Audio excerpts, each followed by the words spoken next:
בשם השם נעשה ונצליח. שיעור תורה, ברוכים הבאים, שבוע טוב, שבוע מבורך. We are continuing our series, the Jewish HaShkafa, based on a sefer by the Chazon Ish, alav hashalom, called Emunah veBitachon. The first couple of chapters, Baruch Hashem, had taught us what Emunah and Bitachon is. Now we're learning about how to apply it. Bezrat Hashem, tonight's shiur will be for a refuah shlema for Rabbanit Levana bat Sarah, Sarah bat Levana, Rabbanit Sarah bat Anat, Rabbi Ephraim ben Shulamit, David ben Esriya, Doris bat Jora, Orit bat Ilana, Michal bat Yael, Talia bat Sarah, Yitro ben Avraham, Stefan ben Katarina, and also for a Atzlacha Rabbah for Marsha bat Julie and her dear daughter Ayla bat Marsha, and our son Samuel ben Marsha and Alexander ben Marsha, Shaul ben Farzane, Oshri ben Doris, Gabi ben Doris, Elad ben Doris. And also for a Atzlacha with the Zivug Agun for our dear friend, the Mezakeh Rabbi Reuven Chaim ben Fa'ala Farel. Kadosh Baruch Hu yivarech otam, Chaim arukim, shlemim, meleim Torah, mitzvot, gmilut chasadim, nachat, bracha, v'atzlacha, and really all of the good blessings of the Torah to all of our supporters, everyone that has been donating their time, their money, or both, to our organization to help us do all the good things that we're doing. Baruch Hashem, we're getting going with this movie. It's the Tikkun Abrit movie is coming out very soon. It's progressing, Baruch Hashem, taking a little time, but we're trying to make it as perfect as possible, B'ezrat Hashem. A lot of work is going into it. Anyone that wants to know some of the details or updates about the movie, just go to the website tikkunabrit.live. Tikkunabrit.live is T as in Tom, IKKUNHABRIT.LIVE. This will show you some of the details of the movie. One of the trailers of the movie, which Be'ezrat Hashem is going to be a new trailer coming out very soon. I'll give you a little bit more juice. And also, if you want to be a partner, in our plan to get this movie out to every corner in the world, everywhere that there's a Jew, everywhere that there's a righteous Noahide that's looking to get closer to Hashem but just doesn't know how. As we all know, this Brit is the Yesod. It's the foundation of a person. And many of the Sfarim talk about it extensively, but not really the Sfarim of this generation, at least it's not common. Many of the Sfarim of the previous generation, but I did find some Sfarim, some books from this generation that discuss it in detail with full details. There's actually a book, a halachic book that I found recently by Talmid Chacham, who's a Chabadnik named Rav Yaakov Goldstein. His sefer, he has many Sfarim, Baruch Hashem. One of his Sfarim called Kedushat Habayit. Kedushat Habayit is some very serious information about it. He uses many of the poskim. He's not just talking about Chabad. He brings the Zohar, he brings the Shulchan Aruch, the Ramah, the different Chachamim from all of the different generations. Baruch Hashem, he really puts a lot of work into it. And he also has a website, I believe it's shulchanarucharav.com or .org, where he has a write-up every day that he publishes with a lot of information, highly recommended. And this is one of the Chabadniks that, although I don't know him personally, and B'ezrat Hashem will be fortunate enough to meet him one day, I could tell you this is one of the real Chabadniks, just from seeing from his work.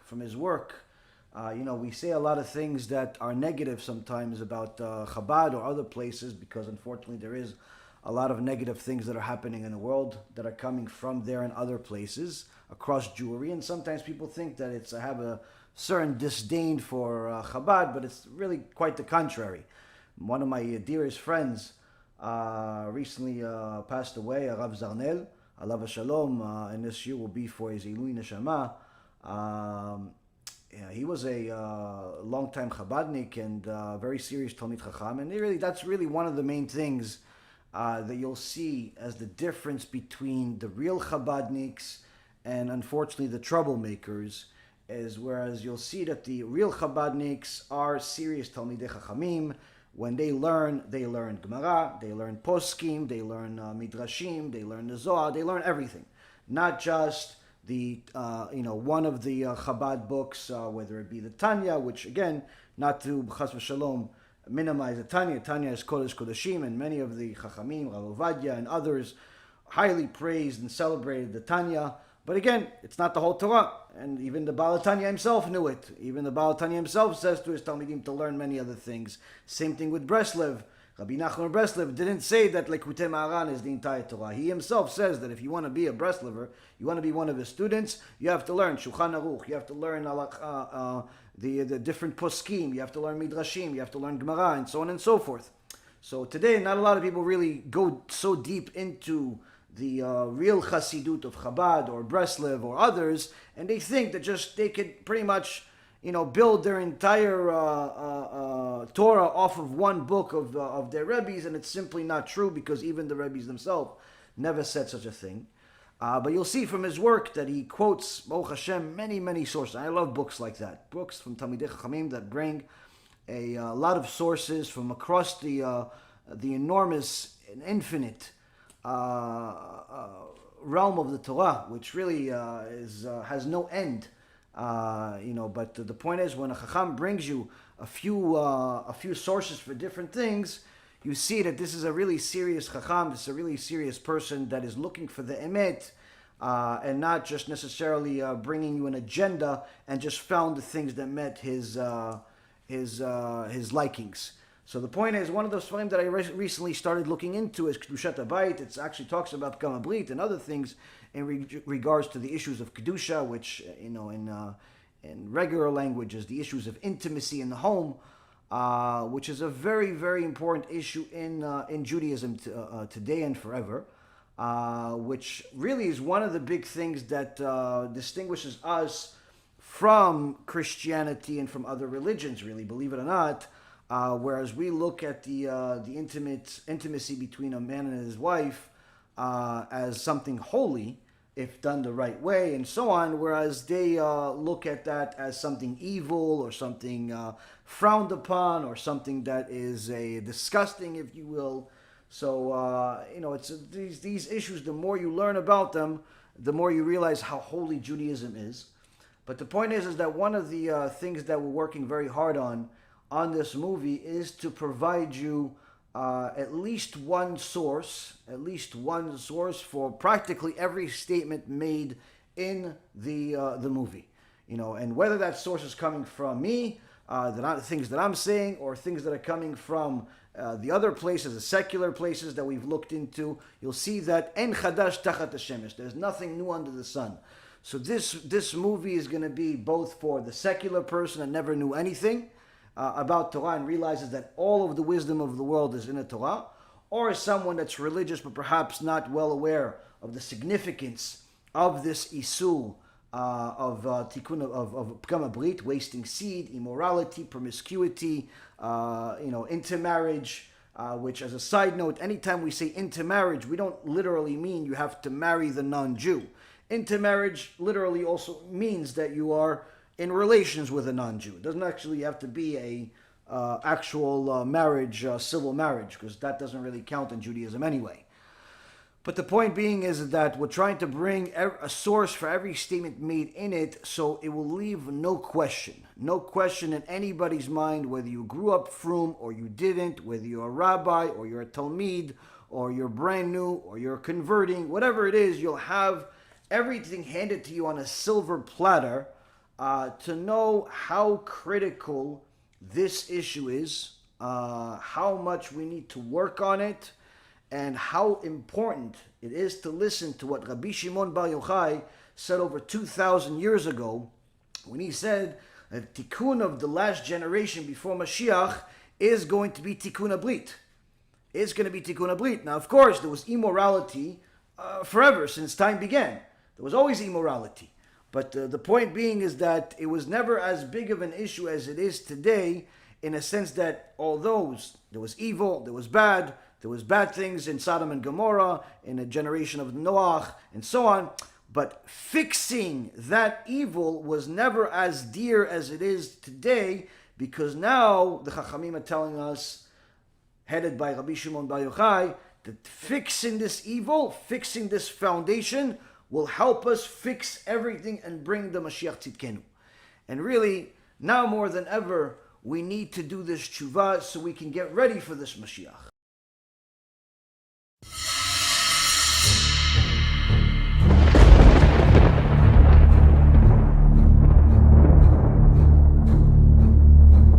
You know when you have a dream and you see a pretty woman? You've had that? Now you never actually see an ugly woman in dreams. It's always a pretty woman. And by the way, it's always the same woman for all of us. All of us have a dream of the same exact woman. And she's more dangerous than the Satan himself. Who is she? You're not even allowed to say her name. Why are you going to call her for? People are addicted to it. I live a normal life. Repent and you will find salvation.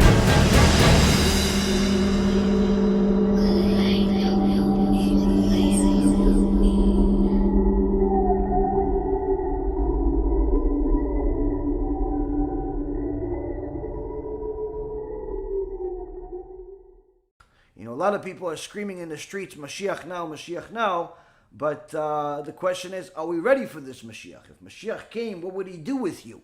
What would he do with all of us? Would he really save us, because we have merits? Or will he look at us like, what do I have to do with you? Wait, you're claiming to be Jewish? What makes you Jewish? You keep Shabbat, you learn Torah, you publicize Torah, you keep kashrut in and out of the house, your business is kosher, your relationship is kosher with your wife, with your husband, your kids honor the Torah, or they honor basketball players. What makes you Jewish? And that's the thing that is really confusing today for some people that are not learning Torah and are not zealous for Hashem. When we come out with videos that are publicizing a warning against wicked people, like we did last night. We took a clip from a shiur that we made together a couple of weeks ago. We made a clip out of the section about Dennis Prager, Shem Reshaim Yerkav, and Baruch Hashem, the clip is going viral. Many people are watching it. Many people are waking up. But there's always a few people in there that are making the stupid comments of theirs, saying, "Oh, this is lashon hara. Oh, you shouldn't talk bad about him. He's not a rabbi. He's not trying to teach Judaism. So why would you say anything about his the Jewish things that he talks about? You know, he says Torah, but he never claimed to be a rabbi," and all types of silly things like this. Or one person said, people don't listen to him for Torah. They listen to him because they want to know his political opinion. And that really shows you how little people know about Jewish HaShkafa. Meaning, what is the right ideology? What is the right ideology for a Jew? Because the Gemara in Masechet Moed Katan, page 17b, says that if your Rav, and it doesn't always literally mean a rabbi, just anyone that you learn from, if he has traits like an angel, listen to him. If he doesn't, meaning he has terrible traits, he's a liar, he's a thief, he's arrogant, he has all types of bad things, you're not allowed to learn from him. Not allowed to learn from anything. This, answers the question of why the Kodesh Kodeshim, the Stipler Gaon, said that watching television, and whether it be news of 50 years ago or news of today, where there's which comes with immorality together, why he called it idol worship. He called watching television idol worship. Why? Because again, you are very, very far away from where you're supposed to be. Very far away. You're in a place that's zar. Avodah Zarah is something foreign. And television, news, media, all of that stuff should be foreign to you. It doesn't mean you're not allowed to use a screen for the sake of learning Torah, for the sake of education, but news has never been and will never be education. And anyone that thinks that it's education is simply fooling themselves and has already fell to the trap of the Satan to believe that falsehood is righthood and good is bad. And dark is light. That's unfortunately what happens many times. And people say silly things like, "Oh, why are you going against this other Jewish people? Aren't there enough non-Jews that you could go against?" And that's a ridiculous thing. If we do not identify the sheretz, if we don't identify the unkosher, the things, the lizard, the bug, the pig, all of the things that are unkosher within our own homes, it doesn't matter what we identify outside. Why? Because the problem starts within. The problem starts within. And the funny thing is that people have no problem addressing the issues of politics and rebuking each other about their differences in political opinions. They have no problem rebuking each other about their different tastes and likes. But when it comes to Torah, the Satan fools everyone to make them believe that, no, this is not a place of rebuke. This is a time that we should all love and accept each other as is. And unfortunately, there's nothing more false than that. There's nothing more false than that. Because this is the foundation of Jewish HaShkafa, where a person needs to understand that your ideology is not just to understand what to do yourself, but also to understand how to view the world, where to go, where to invest your time and your resources, who to befriend, who to run away from, who to listen to, who to put your two pinkies in your ear and make sure never to listen to, and so on and so forth. And last but not least, before we go deeper into this, for those people that have been hounding me about, especially in the last few days, I've been sending me names of different speakers, asking me what is my opinion about these speakers. If I did not call them out outright, okay, that doesn't mean that they're kosher, doesn't mean that I think that they're good, but it also means that I don't think they're necessarily as bad as the people that I'm mentioning. Now, it doesn't mean you should listen to them. It just means the people that I am mentioning are a threat to Am Yisrael to a higher extent, worth time for us to invest and highlight them to warn people from. Now, as far as saying all the people I didn't mention, if I didn't mention them, I don't even want to talk about them. And the reason why is because, again, I can't recommend anyone I don't know. I don't know their work. If I haven't read your work, if you wrote a book, if I haven't watched many of your lectures and things of that nature, I can't really recommend your work. And quite frankly, I can't go against it either. I can tell you that there's a certain feel that you get after you do this for a while of which side you're leaning to, which side or not. Would I have my children listen to this guy or to this woman and so on? I could pretty much tell you that within 5 seconds, but I'm not going to give that out to the public for many reasons. The point being is, do not ask me just blanket names that I haven't mentioned. If you want to know who are the ones that I'm warning the people about, there's a playlist on our app, which you should go and watch the shiurim there instead of YouTube or anywhere else. It's called Be'ezrat Hashem.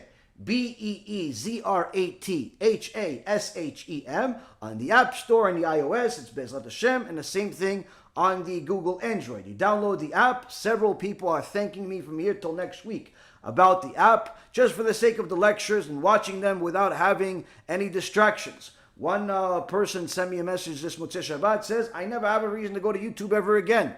So I just watch your lectures and that's it. I don't have any distractions anymore. So highly recommend to download the app. And anyway, on the app, or if you insist, you have to go to YouTube, you go to YouTube. There is a playlist called Jewish Warnings. And you go to that playlist, there's a whole playlist of different lectures that I've made. Most of them are clips within lectures, warning the public about specific issues and specific people.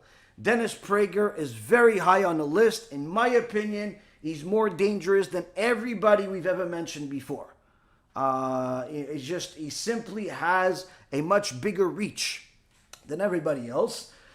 And we're going to do everything possible to publicize that everywhere that we can, simply because we believe that there are many people, and we've already gotten several letters from people thanking me for bringing this to their life because they were watching Dennis Prager, and perhaps they missed his heretical statements.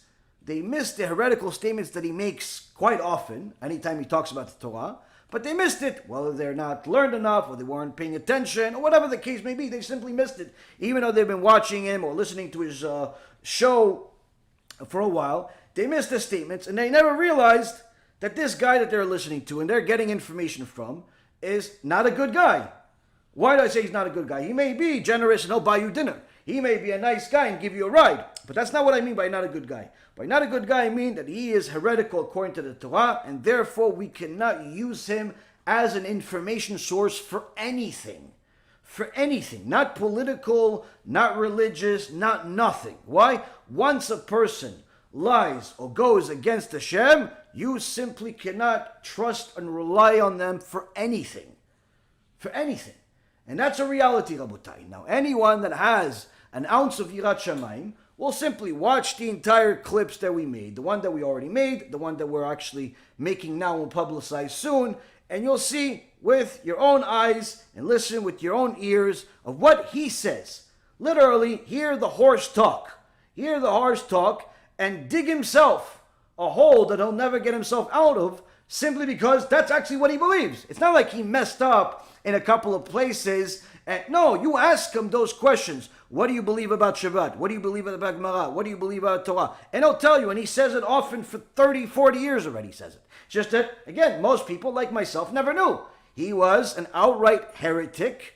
That is one of the foundational rocks that brought the Christian missionaries into the Jewish world. This is a person that's an enemy of the state. He's an enemy of Am Yisrael. He's not a friend in any stretch of the imagination. He only cares about himself, his pocket, his own likings, and his own religion that he created in his head. And surely there's going to be his fans that are going to say that this is Lashon Hara, and this is Rechilut, and this is this, and this is that. And we say to them, learn the halacha before you say silly things like that. As we learned, part of the clip is actually teaching that halacha, which the Chafetz Chaim himself says. Chafetz Chaim says, if somebody has a din already, as a person that's wicked, as a person that's a heretic, not only do you not have to give him any benefit of the doubt, but even if you hear something without seeing it, you can already publicize it and go against him. Now, of course, we brought everything in black and white. You could see it. You could see him in his own videos saying these heretical things. But quite a few people have brought me some other things. I'm simply looking for the videos on them. But again, even if we don't get the videos on them, we can still publicize them.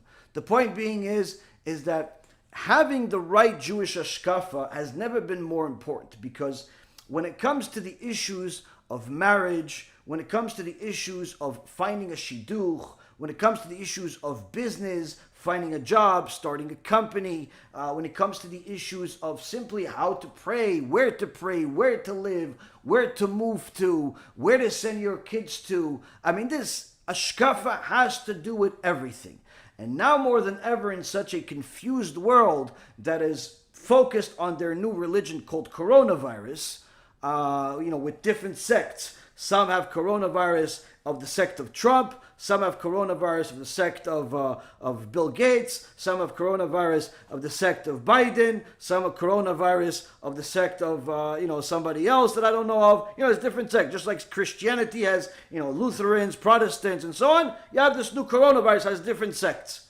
Everybody's focusing on a different agenda. Some have anti-coronavirus. It's like the anti-missionary. Anti-coronavirus, anti-mask, anti-vaccine, anti-this, anti-that, but also some of them delve into the anti-vaccine, anti-mask, Trump, anti-vaccine, anti-mask, Biden, anti-vaccine, it's the same thing. You see, so some of them befriend each other on one issue, but hate each other on the other. Now, to putting all that little bit of mockery to the mitzvah of making fun of Avodah Zarah aside, let's get to the bottom of it. We have this week's parasha. This week's parasha has a commentary on it that confuses many people.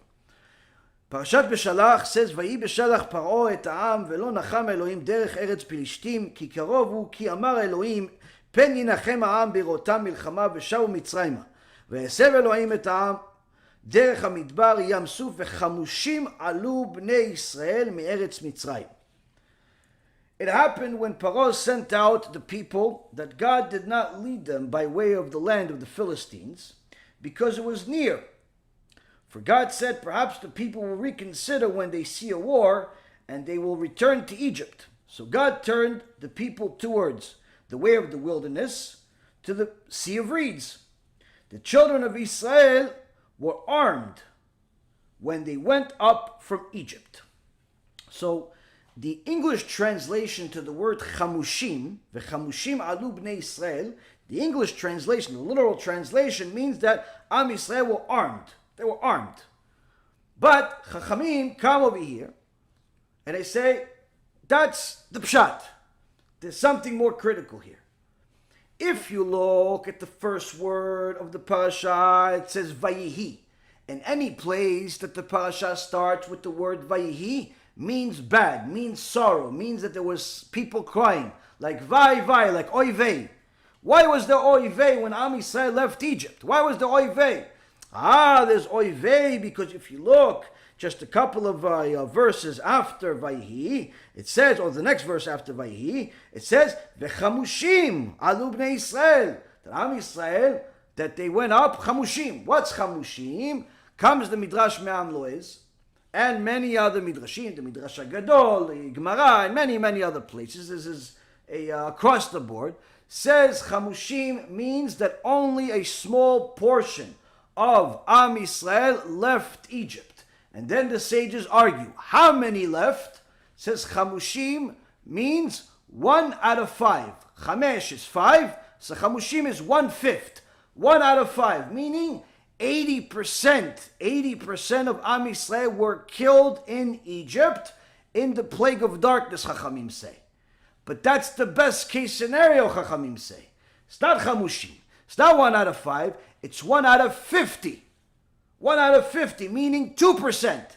2%, 98% died in the plague of darkness. But then comes the Midrash Me'am Loez and says, no. Not, we both know, it's not 1 out of 5. It's not 1 out of 50, and it's not even 1 out of 5,000.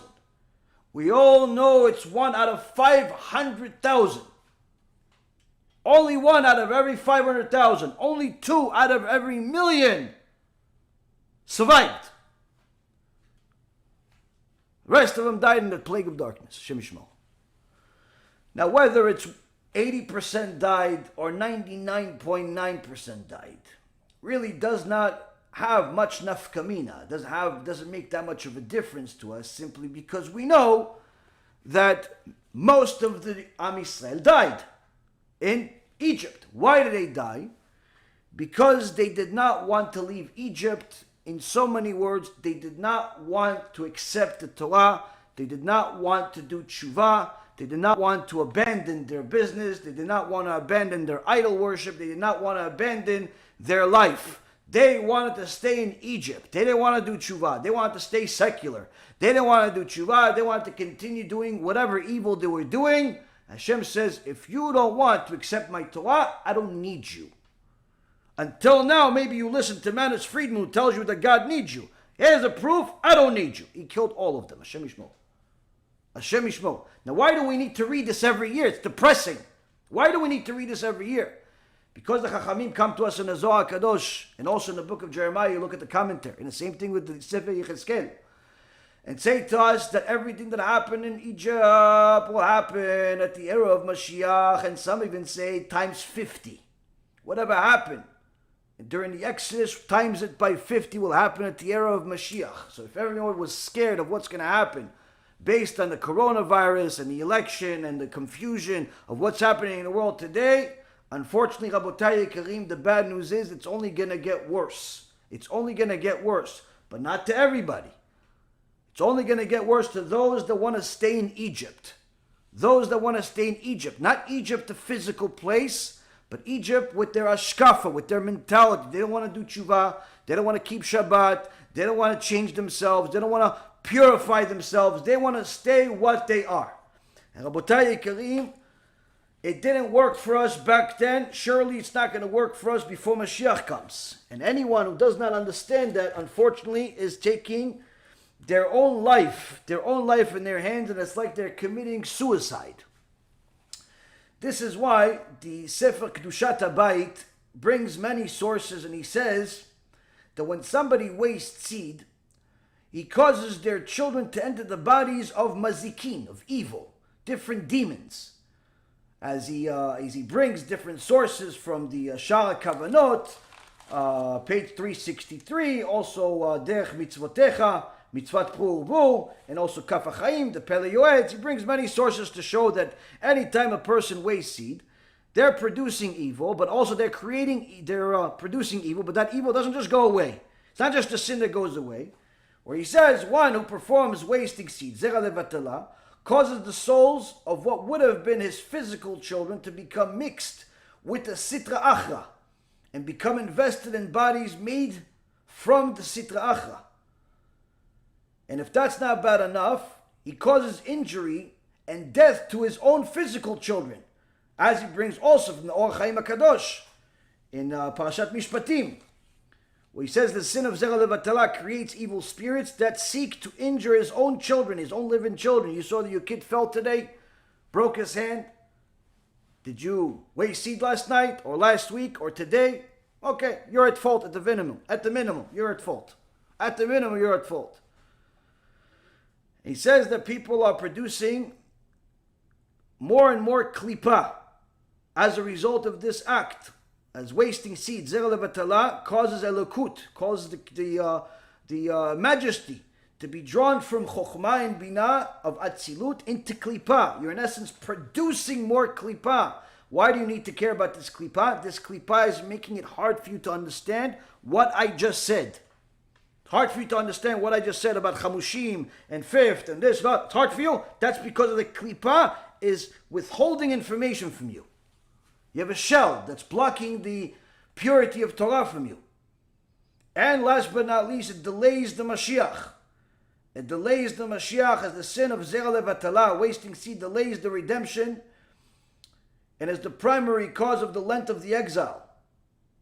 Meaning, more than anything else, people are trying to say, oh, what if we all pray one day? Is that going to bring Mashiach? Oh, what if we all say this person is Mashiach? Is that going to bring Mashiach? Oh, what if we all do this? What if we all... No. What is stopping the exile?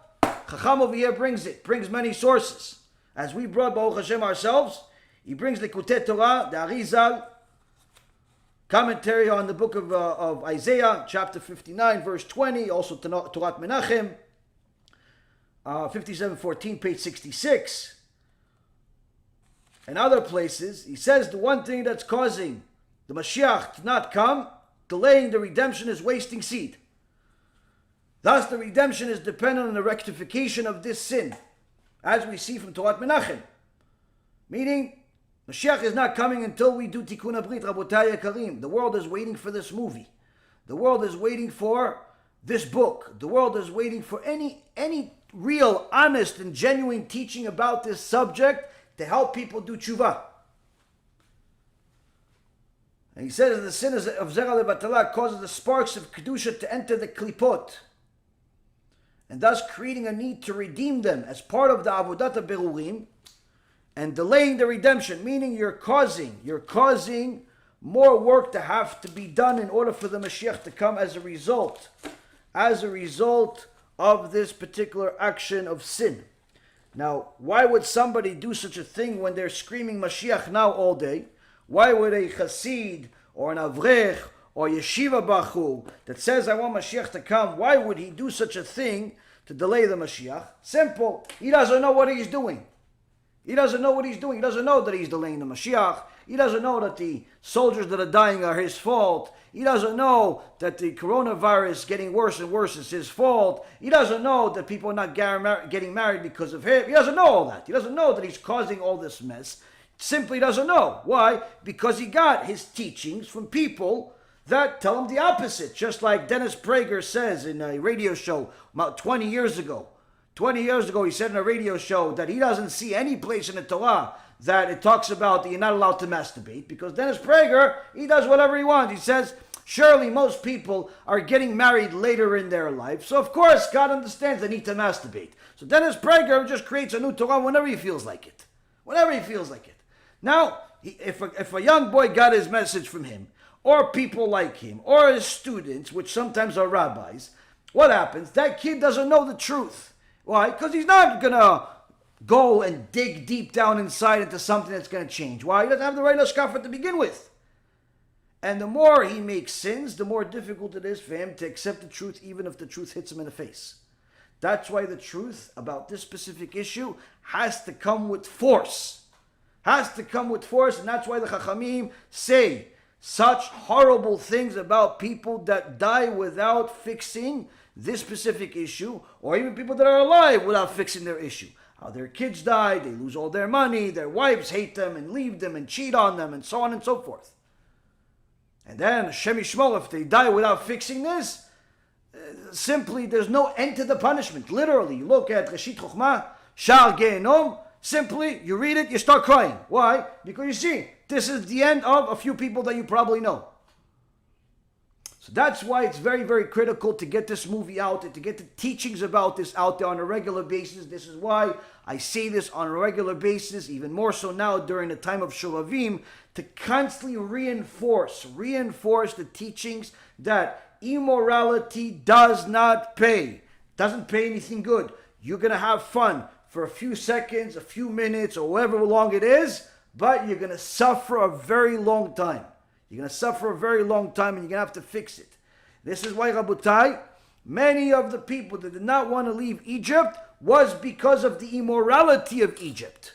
The Egyptians were immoral. From them we learn that being a lesbian is forbidden. You look at the Rambam paskins l'halacha that it's forbidden for a woman to be a lesbian.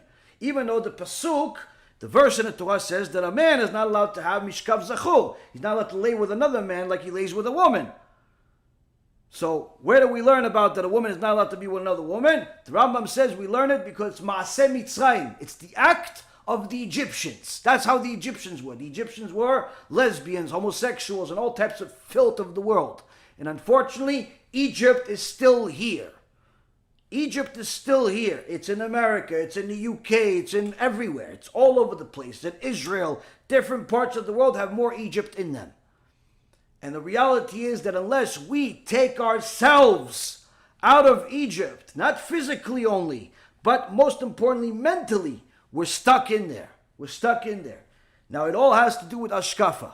All has to do with HaShkafa. I have some serious Talmidim that have done tshuva for this, have stopped the sins, and have changed their life dramatically. Some have gotten married and have kids already. Some of them have left homosexuality. Some of them have, done amazing things as a result. I have a few that actually became rabbis. Shtabach Shimo. I'm waiting for them to become speakers. But they became rabbis, Baruch Hashem. The point being, Rabotai, is that this issue is a big thing. But it all starts with Jewish HaShkafa, the Jewish ideology. So now the Chazon Ish, in chapter 3 of the Emunah V'Bitachon Sefer, in chapter 3, section 3. Chapter 3, section 3. He says the following. Last week he told us that Musar without halacha is evil. Musar without halacha is evil. Meaning, you teach or act as if you are ethical, but without making sure that that ethical behavior is in according to the actual Torah itself, the halacha itself, for sure you're going to be evil. This one of the prime examples is Dennis Prager and the likes. Many people think that they are ethical, think that they are moral, according to their own understanding, but in reality they're evil. One of the famous stories comes from the Saba Mikelim. The Saba Mikelim lived during the time of the Holocaust, or before the Holocaust, where many of the Jews admired the Germans. Before the Germans started murdering us in the streets and off the streets by the millions. And some of the Jews admired the Germans. Some Jews even wanted to be Germans. Some Jews didn't want to be Jews, so much to the point where they fought for the German Nazi army. There's one documentary that's on our playlist where he says that there was at least 150,000 Jews fighting in the Nazi army. So all of those people that tell you, no, there was no, all the Jews got killed. No, there was some of them that literally fought against their brothers. Most of them were reform and conservative and all types of other heretical beliefs, but there was at least one story that I know of a guy that used to be Orthodox. Of course, he was no longer Orthodox, he was murdering his own brothers, but the point being is that you see that if a person doesn't have the right ideology, whatever ethics he thinks he has will break under pressure. And the Saba Mikelim says, when his students came to him and says, listen, Kvod Harav, look, these Germans, they're very, very polite. Anytime you ask them something, let's say you ask them the time, They don't just say, you ask them what time it is, they don't just say, oh, it's 5 o'clock. They don't just say it's 5 o'clock. They say, it's 5 o'clock. Don't you think? They say, it's 5 o'clock. Don't you think? You know, they want you to agree with them. You ask them, how do I get to the park? They say, go right, go left, and then straight. Don't you think that's the best idea? Don't you think that's the right way? As if like they're very moral and careful with the advice and they want your agreement. The Saba Mikelem comes to his Talmidim and he says to them, Musa without halacha is 100% going to lead to evil. And you're going to see these evil people murder us in the streets. And before they murder us and inflict pain on us, they're going to say, it hurts, doesn't it? This is the best way to kill you, don't you think? And that's what these evil monsters did. That's what these evil monsters did. They literally would torture and kill us while still maintaining composure. It's unbelievable. They literally would have us murdering our own brothers and sisters in the camps, in the gas chambers, and so on, and make us believe as if this is good work. As anyone that read some of the Holocaust books, whether it's the one that I've mentioned in the past, the Doctors from Hell, or the Mengelé's Assistant, and others, these books tell you a real live, first-hand view of what happened during the Holocaust, what these monsters did. But these monsters didn't do it with just butchering anyone that's in front of them. No, they did it in such a way that it literally looked like they were just, running a kitchen. It looked like they were running a business. This is going to fit here, don't you think? What this? This eye, this tooth, this arm, this. That's what these monsters did. Musa without halacha is evil. So comes the Chazon Ish and continues in the third section of the third chapter.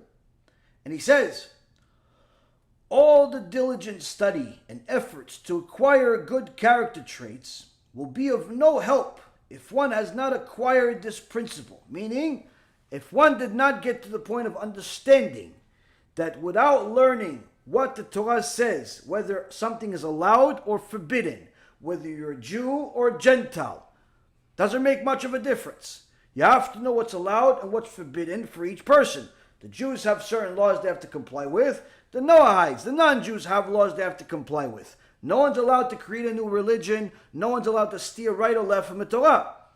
So unless a person understands that you have to learn your ethics from the Torah and apply them to your life, just like the Torah does, if you apply them just simply based on your own understanding, and you're just not murdering just because you don't think it's a good thing, Hashem Yishmol, there may come a day that you'll murder somebody because that day it was a good thing, according to you. But Torah says you're not allowed to murder ever, unless you're in a war, and then it's not murder. War could be massive scale, war could be one-on-one, somebody comes to kill you. But if you're not murdering because, oh no, it's not ethical according to you, it's not appropriate, the law forbids it, things like that, there may come a day that opportunity will strike in a negative way, and you, Hashem Yishmol, can hurt somebody because you used your own logic rather than Torah's logic. Now I know that the online is going off and on the Facebook. I don't know why, but there's nothing I can do about it. B'ezrat Hashem. For all of you that are frustrated and don't want to continue, you can watch this shiur in full tomorrow because I have a different system recording it completely. But anyway, as we continue, so the Chazon Ish says that if a person doesn't understand the basics of what I just said, that Musar has to come with halacha, ethics have to come with the laws of the Torah. They have to. Doesn't understand, whatever good character you acquire will be to no avail. It won't help you in life. For when one disagrees with a fellow Jew, one is certain to decide the matter in accordance with his own natural tendencies. And even if these have been refined and perfected Often they will not be in accordance with the halacha that was handed down from heaven. Yisir Rabotai, the Chazon Ish says exactly what we just said. Baruch Shekivanu. In so many words, the Chazon Ish is trying to tell you that even if you have perfected your traits, where you think that you're nice, you think that you are kind, you think that you are good, the reality is, Rabotai, if you did not get that good confirmation by the Torah itself, there will come a time where that good will be put to the test, and you'll see that that good may be good to you, but is actually a violation of the Torah. The question is, how long will you wait? Will you wait until Hashem tells you that it's really not good? Or will you learn enough Torah to see that your own definition of good is actually the opposite of the Torah's definition? This is like, unfortunately, where sometimes people think that it's good for them to do different businesses. Perhaps, as we talked many times about the cash advance business. I've talked to quite a few people in the cash advance business, and Baruch Hashem succeeded in getting some of them to leave that predatory business. But some of the people that simply couldn't get through their klipa, couldn't get through their skull that this is bad, they would give me the same responses. It was almost like a recording that everybody had the same response. And I'd say, no, but I have a shtar iska. I said, shtar iska is useless if you're charging people predatory rates. Shtar iska doesn't allow you to do that. Not to charge somebody 50, 60, 70% and say, I have a shtar iska. Not allowed. So, oh, no, but I'm only lending to goyim. Overcharging goyim, overcharging non-Jews does not make it allowed. In fact, it's even worse. The Chachamim say it's also a different sin. It's chilul Hashem. Not allowed.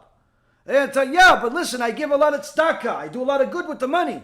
I gave even 20% of my money to the local synagogue or to the rabbi. Sometimes incidentally, the one that gave me the shtar iska to sign. I said, it's no good even if you give the money to the rabbi, even if you give 100% to the rabbi and to the yeshiva. It's not allowed.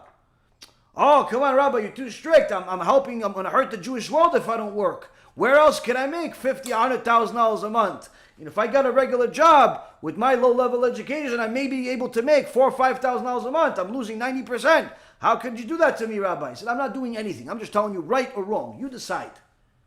Oh, no, Rabbi. No, I have my other rabbi. I'm going to listen to my rabbi. I said, listen, your rabbi is misleading you. Why? Because he, unfortunately, is fallen for the trap of the money. He can't. His judgment is clouded. He's telling it's allowed when it's clearly not allowed. According to any real posek, will know and understand your business as much as I do, being in the finance business for almost 20 years, will tell you it's forbidden to be in that business in any capacity. Any capacity. Not allowed to be in that business. Not even allowed to be a secretary in that business. Why? You are facilitating things that are hurting people. They're hurting society. Needless to say, they're hurting the Jews and the non-Jews. And it's going to come a time that this is going to punch us in the face as a people. Look at what Rashi said. Rashi, when he first moved into a new town, when he moved to Troy, he saw that there was a dishonest Jew, and he told the people over there, dishonesty is unacceptable. It's like, oh, what's the big deal? The guy was not even Jewish. No, he says the opposite. Look at what's happened. Anytime we are reminded, every year we're reminded to read Parashat Amalek. Why? Because Amalek is our nemesis. It's someone that's evil. It's the source of all evil. And a lot of people think it's like an individual person. No, Amalek is the source of all evil in the world. It's not just a people. It's a thought process. It's a lot goes into Amalek. And the point being is, he says, look, we're reminded to remember what Amalek did for us. And we're also reminded not to forget. It's two different mitzvot. But look at where this verse is right after Hashem tells us the laws of business. Rashi says it's to teach us when Jews are dishonest in business, we give strength to the forces of evil. We give strength to Amalek. And only stupid people want to give strength to Amalek. Like this teacher in Eretz Yisrael, who just in the last few days, in a secular school, she is the teacher of Tanakh in a secular school. So she wants to make a mockery of the Tanakh while she's teaching it. So she is telling the kids, and one of the kids happens to be Rabbi Ephraim's new student. Young kid going to secular school. It's not his fault, poor kid. Hashem is going to get out of there. But anyway, she says to the students, look, do you guys know that there is a law, there's a commandment in the Torah to kill the nation of Amalek? Do you know that? Who here dares to go kill the Amalek women and babies? Who's going to go kill? No one knows. Wow, this looks terrible. Wow, the Torah is so evil. Kill little babies, kill women. What do women do? The kids don't know. They never read anything, even though they live in Israel. As crazy as that sounds. Even though they live in Israel, 1 million kids don't know Shema Yisrael. Your 3, 4, 5 years old kid that knows Shema Yisrael already knows more than 1 million kids in Eretz Yisrael sometimes. That's a reality. But Baruch Hashem, Am Yisrael has a special neshama. And a couple of the kids stood up and said, no, I killed him. The teacher, this wicked Amalek that she is, she's Amalek. That's what she asked. That's a stupid question. She says, what? You're going to kill babies? She says, that's what it says. I'm going to do it. She says, both of you are punished. Punished? Why? You said who? We said we. You're both punished, and you have to give me a report. That's like thousands of words. Give me a report explaining to me why both of you will kill babies. That's how she personified the Torah. That's how this Amalek, Jewish Amalek, teaching Tanakh in a secular school in Israel, that's how she wants the kids to be. So what is she doing? She's being Amalek herself. It's not just a person. It's a thought process, an understanding. Even if she was born Jewish, she's Amalek. And these kids, one of them came to her front. She says, what do I do, Rabbi? I don't know what it says over there that to kill Amalek. She said yes. And she said, who? I said yes. Well, if I don't give her an explanation, I'm going to get in trouble. Ephraim says to him, listen, this woman is only working with her emotions. She doesn't know anything about Torah, even though she teaches you Tanakh. She doesn't know anything. She reads it like the Christians. They read it literally. And they work with emotions. So you can't give her a midrash that says Amalek did this and Amalek did that. So you have to simply respond to her this way. She's emotional, you have to respond to her emotions. What's the response? He says, if you were able to go back in time and identify the baby that you knew for sure is going to grow up to be Adolf Hitler, but you know him before he became Adolf Hitler that killed millions of people. No, as a baby. And he was in your hand, and you can do what you want with him. And this baby, you know for sure. It's not a question. You already know the future. You know for sure that this baby is not only going to grow up to become a monster, not only going to grow up to go kill millions of Jews, but he's also going to murder both of your grandparents from both sides and all of your siblings, leaving only one of your parents alive. Would you leave that baby alive? Or would you kill him and save your entire family? Along, incidentally, with 6 million other Jews and millions of other non-Jews. What would you do, Miss Professor?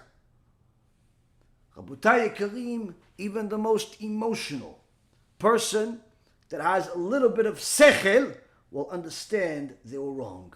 We're waiting for tomorrow or the next day to see these young boys present this answer and see what she says. Something tells me she may still remain Amalek either way. But that's the reality, Rabotai. When the Torah tells us to do something, it's not because it's always going to make sense to our emotions, but rather because HaKadosh Baruch Hu knows the beginning, the middle, or the end of everything, and he knows that whatever he says, it's the ultimate good. Therefore, if you learn your traits of good from yourself and not from the Torah, you learn it from a person that doesn't use the Torah as a source, for sure, it's going to fail you. When push comes to shove, it's going to fail you. It's going to fail you in a miserable way. It's going to fail society. And that's one of the things that people simply don't understand. When I told them about the cash advance business being not a good business, they started telling me about all the good it produces. And they figured that just because it produces good, therefore it should be good. I told them, no. You cannot do a mitzvah in the way of an averah. This is no different than this klipa, this one woman who now is getting paid 1,000,000 shekels, which is something like around $300,000+ per picture that they take of her to publicize it and cause men to sin all over the world, but mainly the Jewish world who know who she is, Hashem Yishmo. This klipa that she has such a big klipa. She's made so many sins that the Satan says, no, she's a good employee. You're not getting her for cheap. You're not getting her for, no. She is going to have to overcome Yam Suf in order to get out of his malkodet, his trap. What you ask her, seems like a nice person, we'll have a nice smile, we'll say, listen, I give tzedakah, listen, I do good things, I help the poor, I feed the dogs, I buy a gate for the zoo, and so on and so forth. They think that they're doing good. But good without the Torah is definitely evil. There is no good without Torah. There is no good without Torah. The faster we understand it, the easier our lives become. This, unfortunately, is no different than any woman puts her picture on the internet with a husband, by herself, posing in immodest clothes, posing even with modest clothes. Thinking, what? I'm just being me. What's the problem? I'm just showing people that I had a good time on vacation in Cancun and Baboon and all these boons, all these places. What? I just have a picture. It's an innocent picture. No. But I'm not getting paid for it. It doesn't matter if you're not getting paid for it. It's actually worse. Now you're getting the punishment and no benefit either. Well, but nobody's touching me. So what if I show a little? What's the problem? You are causing the world damage. Why? People are happy because they see me that I'm happy. That's your logic. Your logic is that people need to see you with no clothes on. That's your flawed logic. But you don't realize you're causing marriages to break. You're causing relationships to get hurt. You're causing a lot of damage without even realizing it. You don't even realize what your picture can cause because you think it's just a few friends that see it and they're happy to see you laying on the beach or in the store with barely any clothes on. What's the problem? What? I'm just wearing a tank top. It's clothes, right? Like everybody else. You don't understand. You don't understand what kind of damage that you're causing. Literally, in today's world, a simple conversation without words, mentioning of the past can break up an entire family. Why? We live in a very weak society. People don't have the mental capacity to break down information for what it is. They get emotional, they get irrational, and they simply act with their emotions. Mistake after mistake happens, breaks houses, and you, by posting your picture on the internet, you, by making inappropriate comments, you, by going to inappropriate places, you are part of the damage that's brought into the world. You being immodest may not matter to you, but I'm sure that once you see the damage that you cause, you'll be very upset. Not just because of the punishment that you'll get for it, but because you never realized how much harm you brought to the world with your immorality, with your immodesty, with your behavior altogether. Why? Because your morals were simply yours and not God's. So comes the Chazon Ish and tells us that a person needs to understand that the Torah came from heaven. If the basis of the judgment is perverted, all its results will be foreign to the Jewish way and destructive. The above-mentioned local teachers will be crying out, asking to be saved from their persecutors, while the response from heaven to this is woe to those who act like Zimri and ask for Pinchas's reward. As it says in Bamidbar, chapter 25, verse 6 to 15, the whole story of Zimri and Cosby sinning, where Balak and Bilam conjured up a plan after Bilam was not able to curse Am Yisrael because Hashem would not allow it to happen. He gave an idea to Balak, listen, just send your girls to the Jewish camp. If they sin with your girls, their own God is going to punish them. Their own God's going to punish them. So, That's what Balak did. He sent his girls, including his daughter, he sent everybody over there wearing practically nothing, just like, unfortunately, many women today. Balak, banot lechu mini. The banot lechu katzar, the acronym for Balak is girls go with shorts. Or Bilam is banot lechu mini. Girls go with a mini skirt. This is not a coincidence. This is a reality. And they went with all types of short clothes and clothes that was immodest in order to entice the Jewish people to come to their stores, to come to their market, see what they have to sell and then bring them to idolatry. Now in the beginning, the Gemara says, when there was a few people sinning, Moshe Rabbeinu gave a death penalty. But then came the tribe of Shimon, came to their leader, Zimri, says, we don't understand. What kind of leader are you? You're the head of the Shimon tribe. You are alive since the time of your grandfather, Yaakov Avinu, meaning Zimri was hundreds of years old. It was a big Dolador he was. He wasn't some avarian, some gangster. He was hundreds of years old. He knew his grandfather, Yaakov Avinu. You are old. Who is this Moshe? This youngster, 80 years old. He is passing halacha, killing our own people, and you don't even defend us. Comes Zimri and says,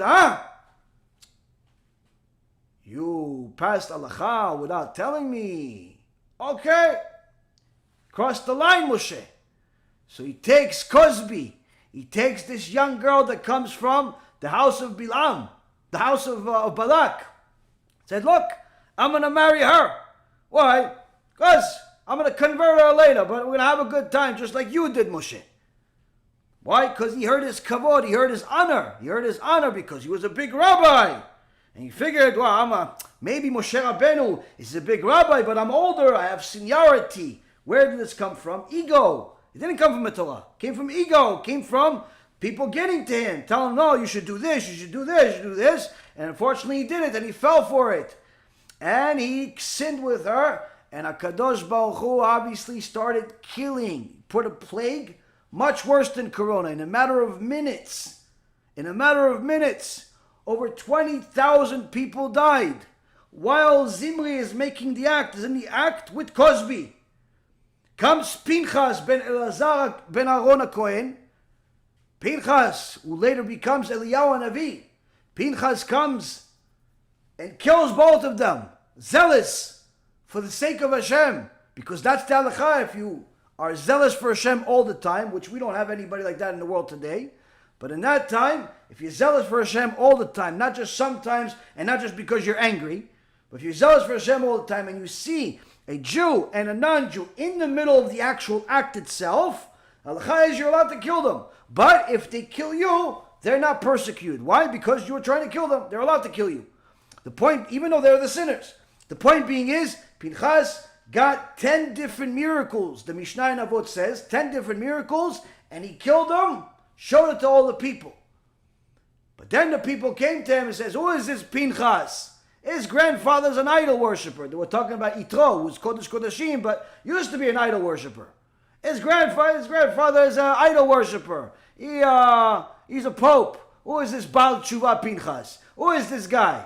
They didn't mention that his father was the son of Aaron HaKohen, his grandfather was also Aaron HaKohen. They didn't mention that good stuff. They didn't mention that he was Kodesh Kodeshim, Talmid Chacham, zealous for Hashem. No, they only mentioned the stuff that looks bad. They painted the picture. Who is this guy that he's killing people? Comes HaKadosh Baruch Hu and tells Moshe, Pinchas ben Elazar ben Aaron HaKohen, he is the reason why I didn't kill everybody. Because he took vengeance for my name, he brought mercy to the world, and his reward will be to live forever. And he becomes Eliyahu HaNavi. Becomes Eliyahu HaNavi who never died.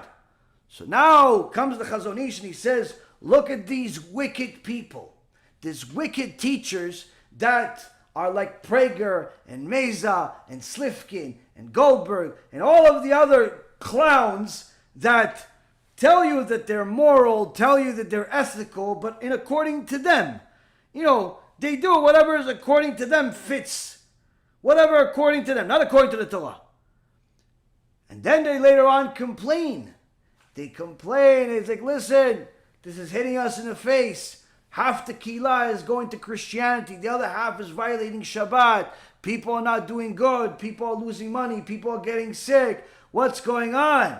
Chazon Ish says, look at these wicked teachers. They're complaining even though they're the reasons their Kehillah fell. They're the reasons their entire school is wasting seed and nobody even knows there's something wrong with it. They're the reason why half the Kehillah is driving on Shabbat, even with their cites, and they don't think there's anything wrong with it. They're the reason because they use morals and according to them, not according to the Torah. So what happens? Now they're complaining, which shows what? They want the reward of Pinchas to have shalom, brit shalom, to have a good life, even though they're acting like Zimri, even though they're sinning non-stop. And unfortunately, Rabotai, you see this everywhere. Many times you see different keilot, different places, they're crying about all the different things, even though when they're half of their keilah or more were violating Shabbat, they didn't say a single thing. When a part of their keilah were doing dishonest things, they didn't say a thing. When people were telling them about all types of sins they were doing, they didn't say a single thing, but now they come complaining about all types of things that are hurting them. You cannot continue to act like Zimri and ask for Pinchas' reward. You yourselves, comes the Chazon Ish, you yourselves are the persecutor. For you are the one who does not take Torah law into account. I wrote in my Torah that it is not right to hinder the new school teachers from coming to town. He brings the first section of this chapter where he says, you, not only you didn't teach the right thing, but when somebody came to teach the right Torah, somebody came to town, somebody came to the neighborhood, somebody came somewhere, he was on the internet, whatever it is, somebody came, not only did you continue teaching falsehood, but now you went against him. Why? You say, no, he's taking my parnasa. I have my shul over here. Why is he opening a shul next to me? I have my yeshiva here. Why is he opening a yeshiva next to me? He's up. No, Chazon Ish says, no, the halacha is not like you. If it comes to the Torah for somebody to bring truth to people, there's no monopoly on it. You could have 500 yeshivot right next to each other. No one's stealing from anybody. There's no monopoly. There's no exclusivity. There's no nothing when it comes to teaching the babies of a Kadosh Baruch Hu, Tinukot Shel Bet Rabban. They don't know. If you're not teaching them, Kadosh Baruch Hu is going to send somebody else. Why? He has to save his people. But you only cared about yourself. And that's what happens, unfortunately, Rabotai. You see, we are all born with instinct. And that instinct is bad. But with the right chinuch, with the right Torah, you could change. You could change even something that's born within a person. But if the midot of the person are only going to be taught to him from your own logic, you're only going to tell him not to steal because you don't think it's good, and you don't think it's appropriate, and not because Hashem said it, there's going to come a time where that is going to be put to the test. It's going to be put to the test, and your argument will fail. The only reason to do something is because Hashem said so. The only reason not to do something is because Hashem said so. If you have any other reason, at one point it's going to fail you. It's going to fail you in a very miserable way. And this is unfortunately what's happening to a lot of different rationalists that rationalize the Torah until Torah is not rational. Torah is not a rational document. To tell you that you're going to connect to Hashem by putting two boxes, one on your arm, one on your head, with some leather straps, that's going to connect you to Hashem. It's not rational. That Hashem took a little people and made them into the chosen people, even though he has 8 billion people, that's not rational. That HaKadosh Baruch Hu split the ocean, that's not rational. Split it into 12, needless to say, even less rational. Made the slave into the master, that's not rational. The leader was not allowed to enter Eretz Yisrael, that's not rational. There's nothing rational about the Torah. Nothing rational. If you're looking for rational, for sure it's going to fail you. It's going to fail you. Why? Torah is not supposed to be rational. It is sometimes rational, but not always. But if you're looking for it to be rational, it will fail you. And you, in essence, will fail it. Now, the problem is, Rabotai, many people will tell you that they believe in the Torah. They believe that Hashem created the world. They believe that Hashem gave the Torah. But if you tell them, listen, if you say you believe in God and you believe that God gave us the Torah, then you should know you're not allowed to drive on Shabbat. No, I don't think he said that. Well, it says it right here. Right here. Yeah, but I don't think that's what he meant. I don't think this, I don't think that. Okay, so you're saying that you believe in God, you believe in the Torah, but you don't believe that this is what it says. So how come if the rabbi told you next time, instead of telling you, why don't you come get an aliyah to Bet Knesset, but instead of reading from the Torah, he give you a phone book instead. So instead of reading along with the Baal Koreh, Bereshit bara Elokim et hashamayim v'et haaretz, or any other verse in the Torah, you're going to read Mr. Steve Smith, 917-446-2322. Edward Jones, 912. Why don't you do bracha on that? No, come on, Rabbi, were you joking? Were you joking? No, I'm not joking. Well, next time, replace the Torah. Maybe go sell it. Probably somebody else wants to pay good money for it. Instead, put a phone book there. For you specifically, your Rusty Kila, that are driving on Shabbat, just have a phone book over there instead. And read phone numbers. What's the difference? No, come on, Rabbi, it's not holy. What do you mean it's not holy? What's wrong with it? What's wrong with a phone book? People there, they're holy. They can tell you they're holy. They're good people. What's wrong with them? No, God didn't write that phone book. Wait, so God wrote that Torah? Yeah, God wrote that Torah. So how come you don't want to listen to it? Oh, come on, Rabbi, okay, that's where it ends. Now you're full of it. It's either a phone book or it's a Torah. If it's a Torah, you have to take the whole thing and listen to everything it says. If it's a phone book, then why even bother?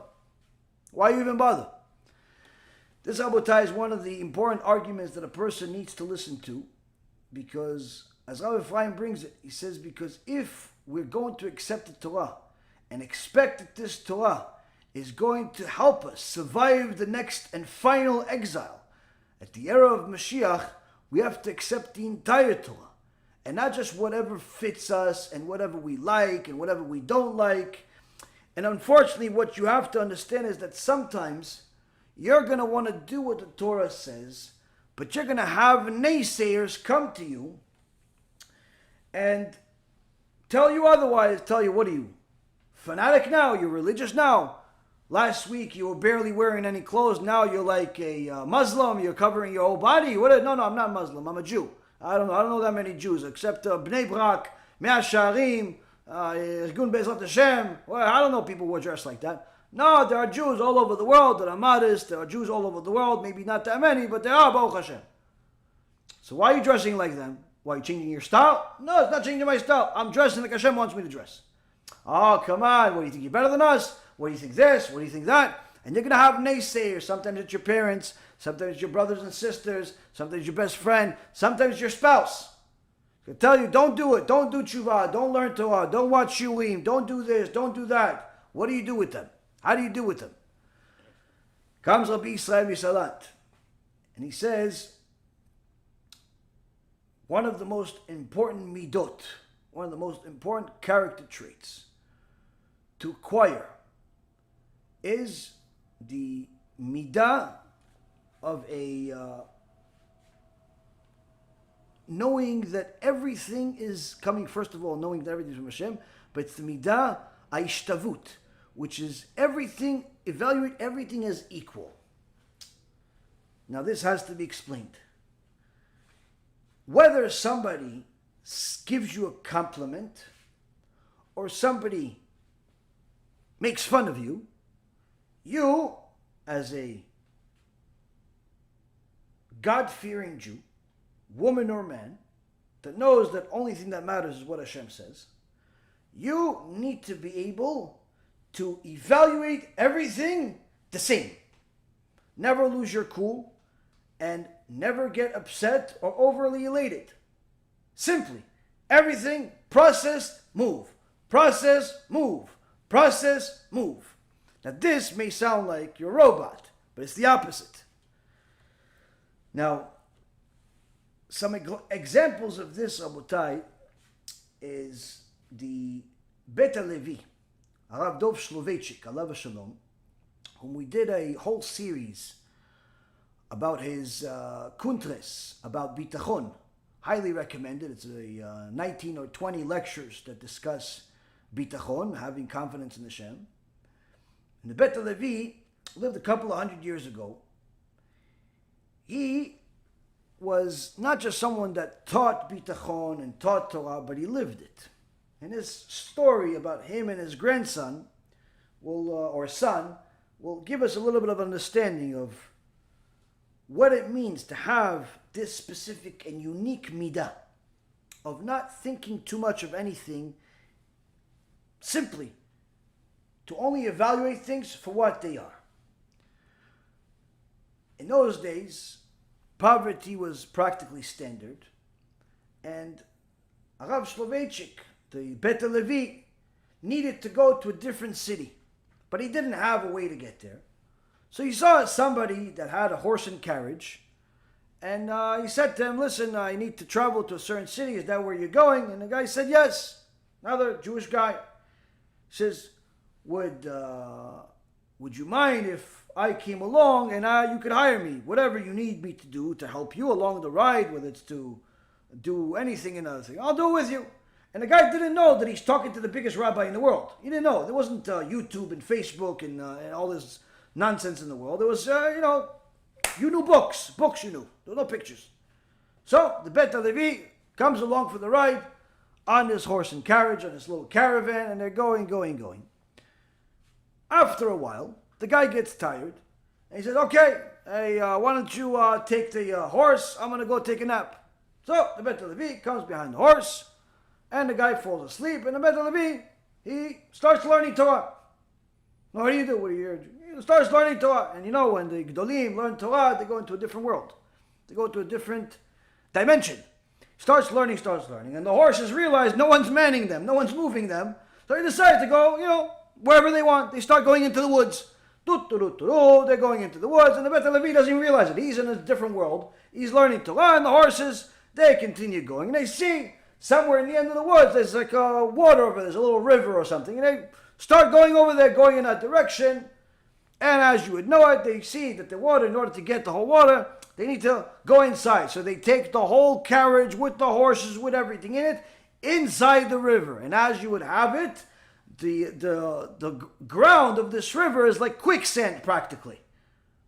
So they start sinking and the water starts going inside. The guy that's the eglon, the guy that's his whole horse and carriage, he wakes up. See, what's going on? He sees the Bet Levi. He doesn't even realize what's going on. He's learning still. Hits him. He says, what are you doing? Gets him out of the way. And out of a lot of effort, finally gets them out of this ditch, out of this water, saves them. And then he gives the Bet Levi a beating of a lifetime. And he starts hitting him. You almost killed us, you fool. You did this, and you did that, and you did this, and you did that. And the Bet Levi doesn't say a single word. Nothing. Takes the beating, doesn't say a word. Anyway, as you would have it, they go back on the road. Of course, he doesn't let him man the horse anymore. They get to the town. The Bet Levi has a few marks on his face and his body, but he doesn't say a word. Thank you very much. He goes his way. The other Jew goes a different way. And the Bet Levi gets to the head rabbi of the city's house. And he says, I'm here, and Kvodo is here, big honor, all the Hasidim come, the Talmidim come, wow, this is one of the Gdolim, wow, Bet Levi, we have the honor to host you this. Listen, we have the whole city is waiting for Kvodo's lecture. The whole city is waiting for Kvodo's lecture. We've been waiting. Apparently they weren't waiting enough because they should have sent somebody to bring him, but that's a different story. Unfortunately, this happens still today. Sometimes people want you to come, but they don't necessarily send you anything to bring you. But nonetheless, they all excited. They bring hundreds and hundreds of people to this place to listen to the Gdolado's speech. And the Bet Levi comes and he starts giving a speech, and of course the whole city shows up. All of the Jewish people want to hear what is the biggest rabbi of the generation. What does he have to say to give us chizuk during these tough times? And they hear the holy words of the Bet Levi. They get chizuk from it. One file after another, one row after another. But then there's one guy that sees, hold on a second, that rabbi, he looks familiar.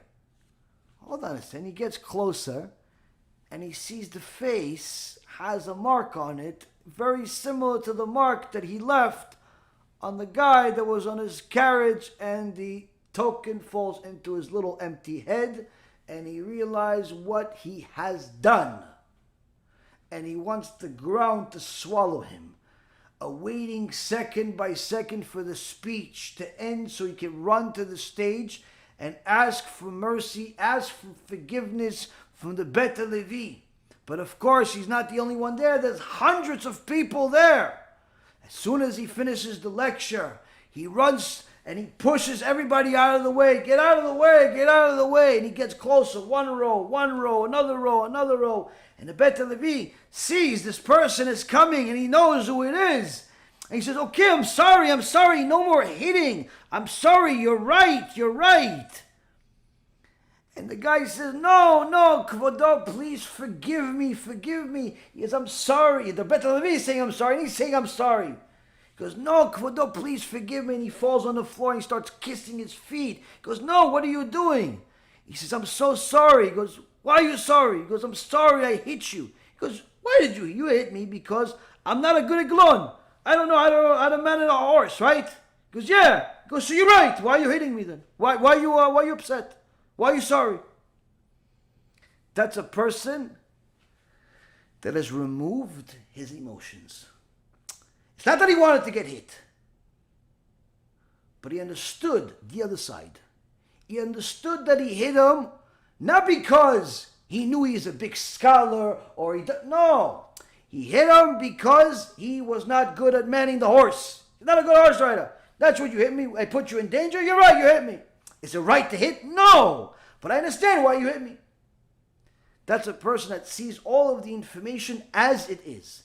Now his dear son, Rav Mibrisk, who brought light to the world, has a very similar story. As one time he traveled to a different city and got to a hotel, and the Baal Habayit over there, also the owner over there, wasn't exactly familiar with Rav Mibrisk, didn't know what he looked like, and he didn't look like much.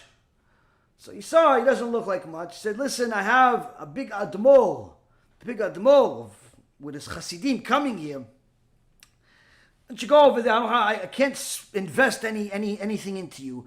I don't have any rooms for you. I have to give it to the admor and his Hasidim. Listen, the only place I have for you is behind the oven over there. There's an oven, there's a heater over there. You can just go over there. He asked him for a little bit of food. He said, no. I have to leave it for the admor. He asked him for something to cover him, and he threw him a wet towel. He sat there next to the heater with the wet towel, no food, and it's freezing outside. Shortly later, the big admor came in with his Hasidim. He said, we're here, we'll pay you, we need the rooms, we need this, we need that, open a table for us, let's eat, let's do this.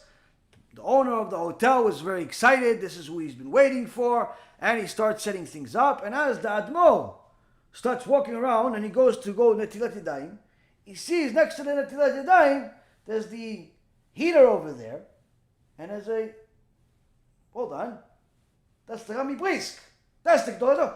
Kvodo is here, he falls on his knees, and no, Kvodo, come, and he picks him up off the floor. He goes, what is your honor doing here? Why is my master here? Why are you on the floor? He says, no, I don't want to bother anyone. He told me that he has a big admor that's coming, so I'm sitting over here quietly. I don't want to bother anyone.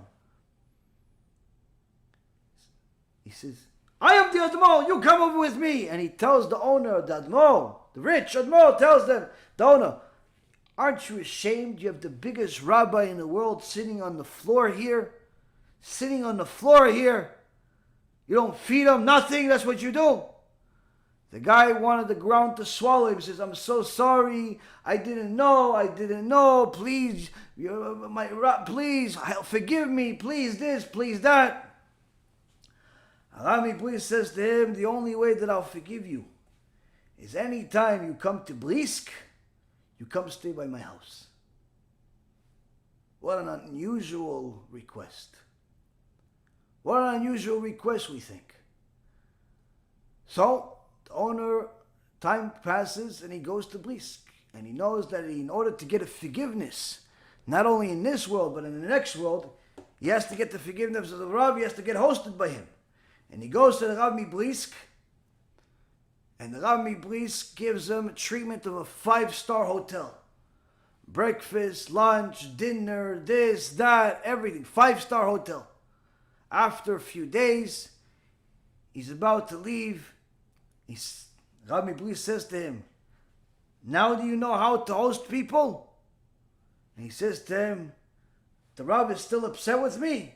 Does he forgive me? He says, no, I don't forgive you yet. It takes a while to forgive. Come here another 10, 20 times, and then we'll see. Takes a while to forgive. Instead of giving him slap to his face, putting him on cherem, doing everything that all of us regular humans would do, what does he do? No, I'm going to teach him how to host. Why? I don't see things as different. He doesn't see himself as higher, he doesn't see himself as lower. Everything is what it is.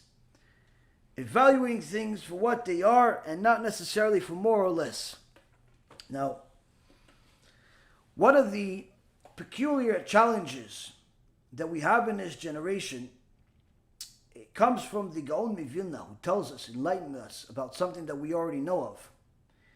In the Michtav Me'Eliyahu by Arav Dessler Alav Shalom, in third chapter, page 166, and also in a sefer by an avrech that's in Kol El Yoru Mishpatecha with Rabbi Ephraim, a very dear avrech named Rav Asi Levi. He wrote a sefer called Shulchan HaMidot. In Chelek Bet, in the second chapter, page 422, second volume, page 422, they both bring the Gaon Mivilna, practical prophecy by the Gaon Mivilna in a time that there is no prophecy. And the Gaon Mivilna says the following. He says that in a generation of the era of Mashiach, it will be exterior-based generation, meaning where their focus will be on the exterior as a result of their obsession with materialism, comfort, convenience, and this will lead them to evil.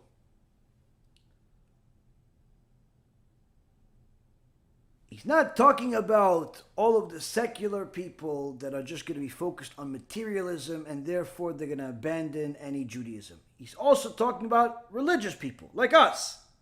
He's actually talking about us.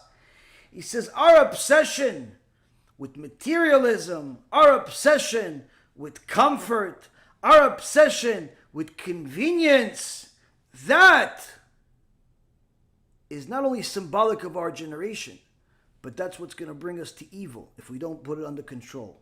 Why? He says because people are going to be so connected to the exterior. You're going to have to start dressing a certain way only because that's the way of the community and not because that's the way of the Torah. So you can be a perfectly kosher Jew, but if you don't wear the shtreimel, or you don't wear your beard a certain way, or you don't wear the certain jacket or hat, or you don't have your tzitzit out or your tzitzit in, or you don't have this or you don't have that, no. You're no good for us. You're no good for us. Why? Well, I'm Shomer Shabbat, Shomer Mitzvot, I learn Torah. Why? Just because I don't look exactly like you, I don't have my peot just like you, my wife doesn't wear this. What? What's the problem? I'm still keep the Torah. No. You keep Torah, but not for us. Not for us. He says that's going to lead us to evil. Why? We're too focused on the exterior. Too focused on the exterior, and we forget that the Torah is what runs the world, not our looks. So much so, Rabotai Karim, that there are even seminaries. There are even seminaries that tell their girls, unfortunately, that they're not allowed to wear long dresses. Why? You look like a Mizrachnikit. You look like you're an Easterner. You're like, not from us. You have to wear a short skirt that just barely covers the knees and then long stockings. Yeah, but everybody knows. And logic also will tell you, even from anywhere in the world, that a longer dress surely is much more modest than a short dress with stockings. No. If you wear a long dress, that's immodest. In what world? Listen, this is the way we are, they tell you, these wicked head of seminaries. Some are men, some are women. They tell you have to wear these short skirts with long stockings, even though a long dress is much, much more modest. No, you have to look like us. Yeah, but looking like you makes me less modest. That's the way we go. That's the way. They're telling you, no, but you wearing a longer dress, you're bringing attention to yourself. Like they'll actually turn the good into evil and the evil into good. Why? They're focused on materialism, on comfort, on convenience, on the exterior, as the Gaon Vilna says, will bring the good to evil. Even the frum people, good to evil. Why? They're not using the logic of the Torah anymore. Of course, this is not everybody, but this I know firsthand. Several places in America, in Israel, with these stories that I'm telling you. I'm not making this stuff up.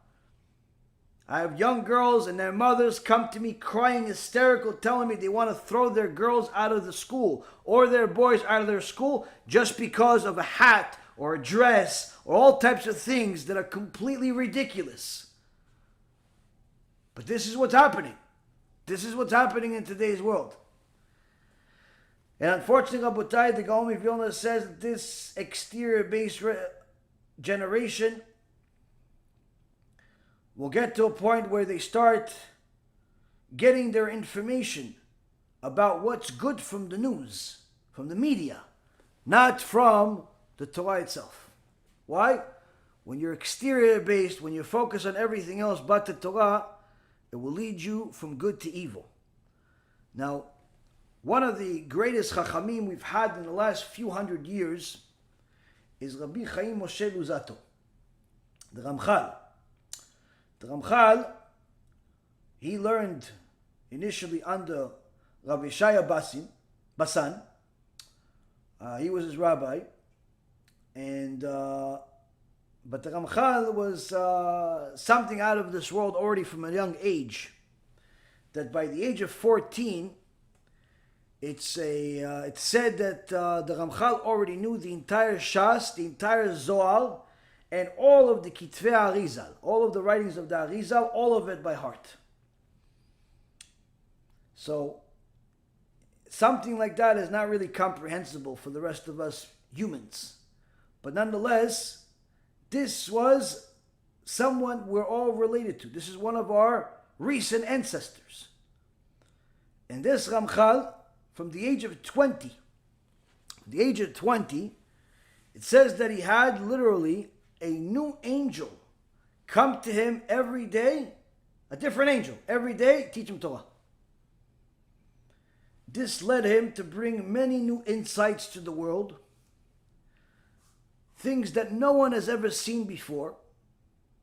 So much so that the Gaon Vilna, the same Gaon that we just talked about that gave us literally a prophecy in a time where there's no prophecy, the same Gaon Vilna said, had he been alive at the same time as the Gaon Vilna, because by the time he found out who the Ramchal is after he read the book Mesilat Yesharim, which is also called Path of the Just, after the Gaon Vilna read Path of the Just, he says, you want to go see him? He said, no, we're sorry, the rabbi already died. The Ramchal died at a very young age. And the Gaon Vilna says, had he been alive, I would crawl across the whole world. I would crawl on my knees just to go see him. So just imagine the Gaon Vilna, how much he admired the Ramchal. He says that the Path of the Just, the Mesilat Yesharim Sefer, was written with complete Ruach HaKodesh. Now, of course, this Path of the Just, if you read it by yourself, most likely you will not understand a single thing. And anything that you do understand is simply either a gift from heaven or is a way for the Satan to fool you. So you have to make sure you read it with either commentary or it's being taught by a Talmid Chacham. Don't try to translate things by yourself because it's a very, very serious and deep book. Highly recommend a series by our dear Rav and friend, Rav Yosef Mizrahi, who made a series about Path of the Just many years ago. It's one of the most famous Torah series available in the Torah world. You go to his website, divineinformation.com, and you can see that series. It's about 20 lectures or so, or 20-something lectures. Very good series. Now, the point is, this series, he teaches you different diamonds within each chapter. Now, this Ramchal was something out of this world. The teachings that he has in the Mesilat Yesharim show us a little bit of his holiness, but even more so, how much it would have been, how great it would have been had we had the rest of his writings. What do I mean by the rest of his writings? Because the Ramchal brought so much new Torah to the world, holy Torah to the world. The Chachamim, many of the Chachamim didn't know what to do with it.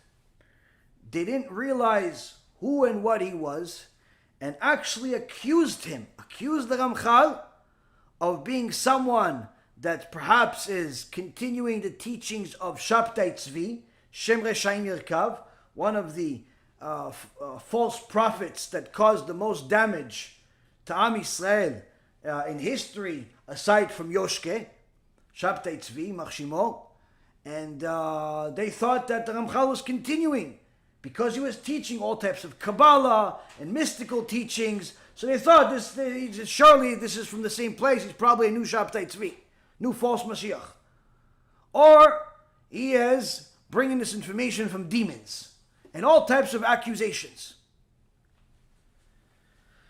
So in a Igeret, there's a book of the different letters of the Ramchal called Igrot Ramchal. And some of these letters give us a little bit of insight of the thought process of the Ramchal on his day-to-day life. And if they don't shock you, you should check your pulse or the volume. Maybe you still can't hear. In Igeret 118, when the different people, including other Chachamim, went against him, they started burning his books. Now, in those days, it wasn't like printing presses and everything is being printed for $20. You get a brand new book, and if you get it wholesale, you can even get it for $5. No, it wasn't like that. Handwritten books, and if you got printing presses, it's a long, arduous, and expensive job.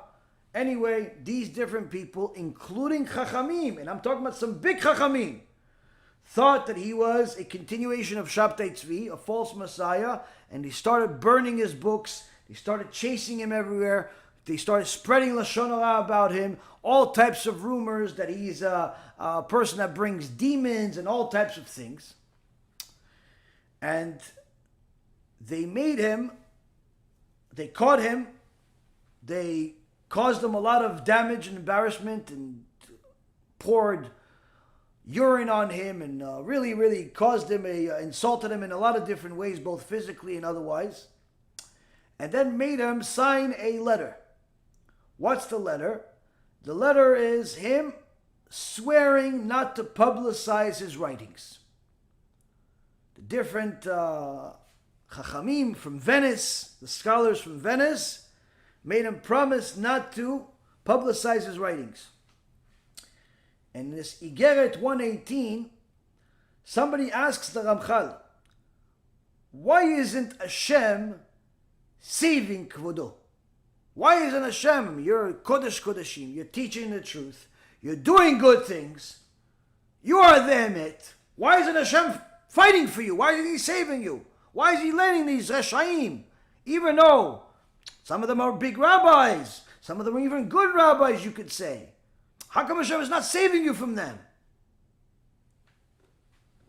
The Ramchal's response says everything. אני שלו וכל העולם שלו, ואם הוא רוצה בזה, אני שלו וכל העולם שלו, ואם הוא רוצה בזה, מה אכפת לי? The Ramchal says, I am his, and all is his. And if this is what he wants, what do I care? The Ramchal shows us what it means to be the opposite of exterior-based, the opposite of materialistic, the opposite of searching comfort, the opposite of looking for convenience. The exact definition of midat ha'ishtavut, that everything is, you understand, everything is the same. They ask him, how come God's not fighting for you? You're Kodesh Kodashim. He says to them, what? I am his. Everything is his. Everything is HaKadosh Baruch Hu's. And if this is what he wants, what do I care? Meaning, what difference does it matter what I want? He wants my books to be burned. He wants my books not to be publicized. He wants me to be insulted. He wants all this. Baruch Hashem, what do I care? I'm serving a purpose. I'm living in the world. I'm a little chupchik in the world. What do I care? You're asking why Hashem is not defending me because you're saying that I'm righteous and this and that. Don't you understand? The whole world is his, and all I'm doing is just simply trying to serve him to the best of my ability. And if he doesn't want what I toiled for to be publicized, I did my job already. He doesn't want to be publicized? Okay, so he doesn't want to be publicized. Why do I care? It's his Torah. I toiled over it. I wrote something. He doesn't want to be publicized. Okay, so it doesn't get publicized. So what? Why should I care? What do you mean by you toiled over it? Yeah, but why did I toil over it? Did I toil over it so people give me honor? Did I toil over it so people give me respect? Did I toil over it to make money? Why did I toil? I toiled over it in order to honor him because everything is his. So if he doesn't want that honor from me, I did my best. Oh, how far we are from that. How far we are from that. If we don't get Mechyat Kapayim, a standing ovation after every speech, if we don't get a standing ovation for every opinion, if we don't get a standing ovation, a raise, a compliment, a chazaku baruch for every single thing that you do and everything that she does and everything that this and everything that, if we don't get an aliyah every time we go to Beit Knesset, if we don't get a chazaku baruch for every time we bring her this or we donate this, if we don't get some type of recognition, they don't appreciate me here. But comes the Gadol Hador, comes the Ramchal and says, I am his, and everything is his. And if this is what he wants, what do I care? What do I care? What do I care? If this is how he wants the world to be, why should I get it? The whole point of what I'm doing is to honor him. If he doesn't want me to express honor by publicizing his books, then I did my job. Why do I care which way it is, whether he accepts my honor by burning my books or accepts my honor by allowing them to publicize? Well, I'm doing my job. I don't need to be recognized and appreciated according to my standards, according to my understanding. All I care about is that I'm doing what he said. If I'm doing what he says, that's all that matters. Comes the Ramchal in Igeret 146, where his own Rebbe, Harav Basan, asks him, why aren't you responding to the accusations, at least? That they're saying that you're a continuation of Shabtai Tzvi, which of course I know is not true. He's a Talmid, he knows that you're not continuing Shabtai Tzvi.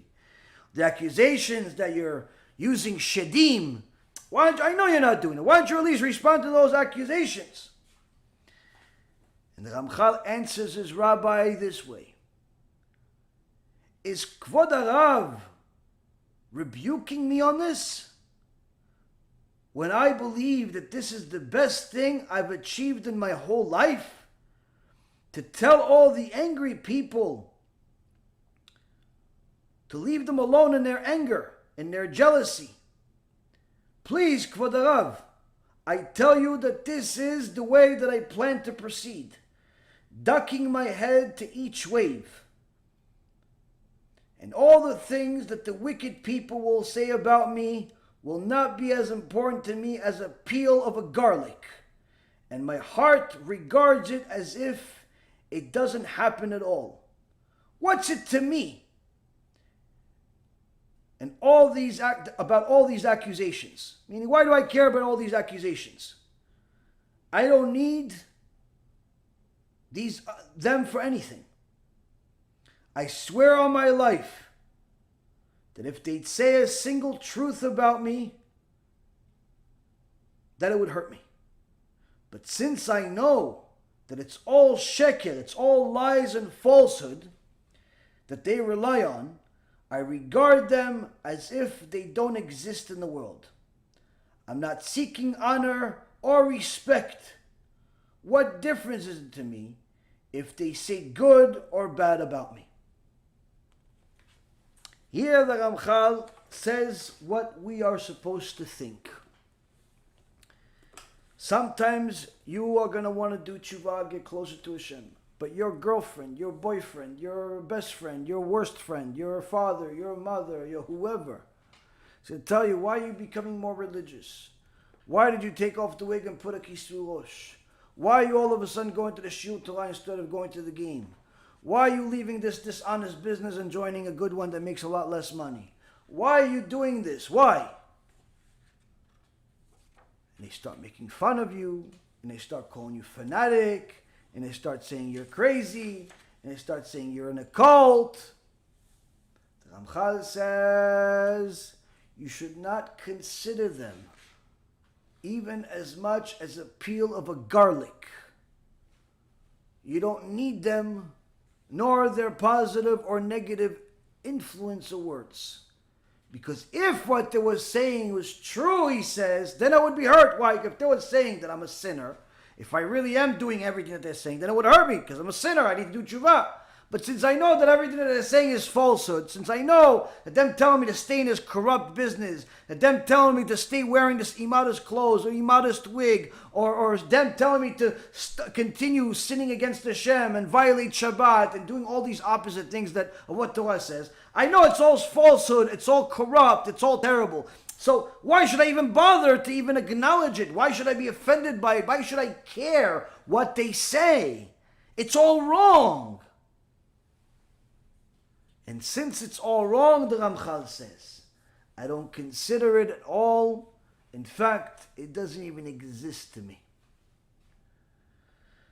Now, then in Igeret number 10,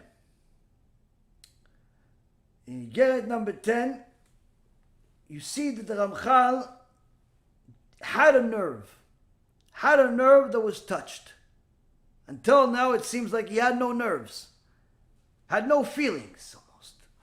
But then you see in this letter that he has a nerve. One of the Chachamim of the day, Rav Moshe Chagidz, saw that there was another Talmid Chacham named Rav Gordon, who wrote many compliments about the Ramchal. And Rav Moshe Chagidz went against it with full fire, because he thought that the Ramchal was continuing the work of the wicked Shabtai Tzvi. So he went full force against him and his students.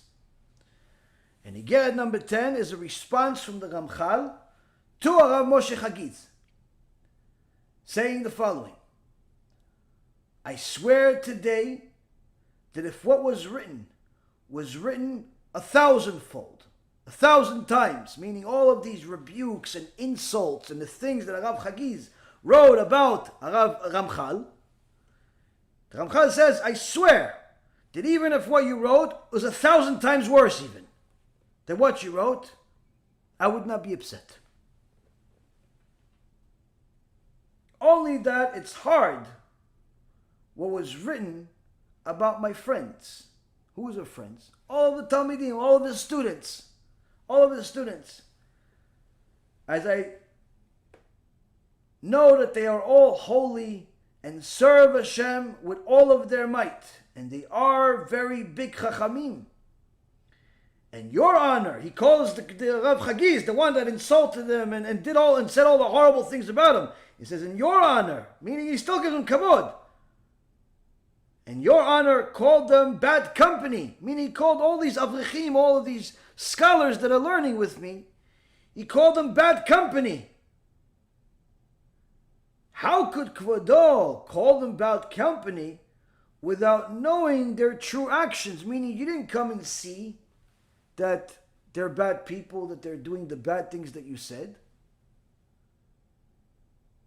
That is what I'm surprised at. Meaning the whole letter, however many pages he was of insults and lies and falsehood and whatever he wrote against the Ramchal, Ramchal says, even if it was 1,000 times worth, it doesn't bother me. I'm not upset at all. The only thing that bothers me a little bit, is that you touched the nerve. What? My friends, who are all kedushim, they're all holy people. You said that they're bad people. They're bad company. I'm surprised at you. How could you say such a thing? You never saw them. You don't know. You don't realize they're holy people.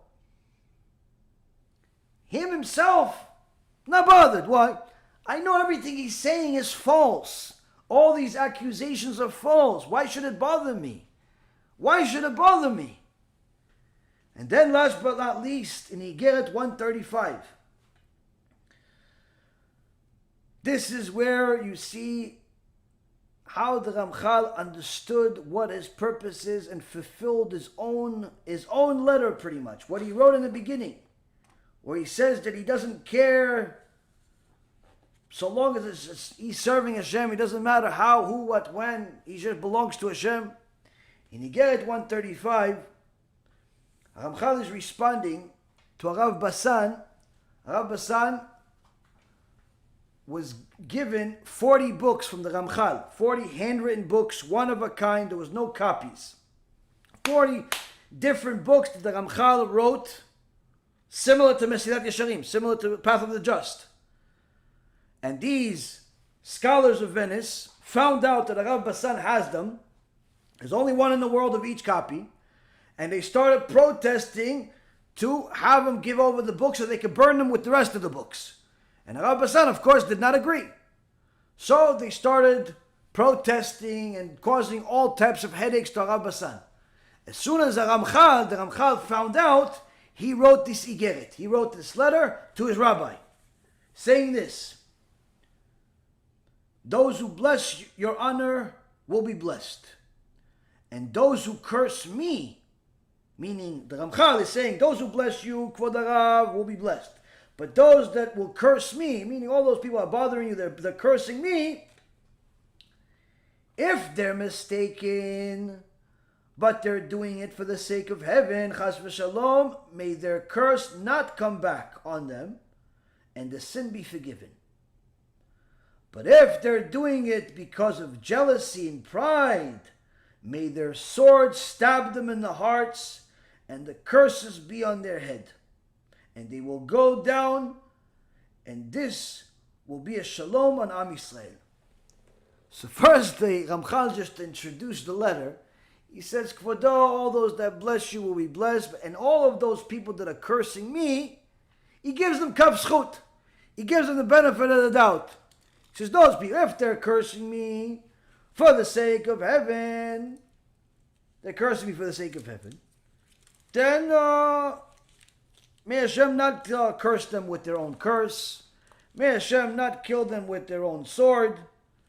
May Hashem protect them and forgive their sin. Gives them kav zchut. Hey, they mean well. They mean well. They just made a mistake. Somebody told them that that I'm bad. Somebody told them all types of lies. They fell for it. So may Hashem protect them and forgive them.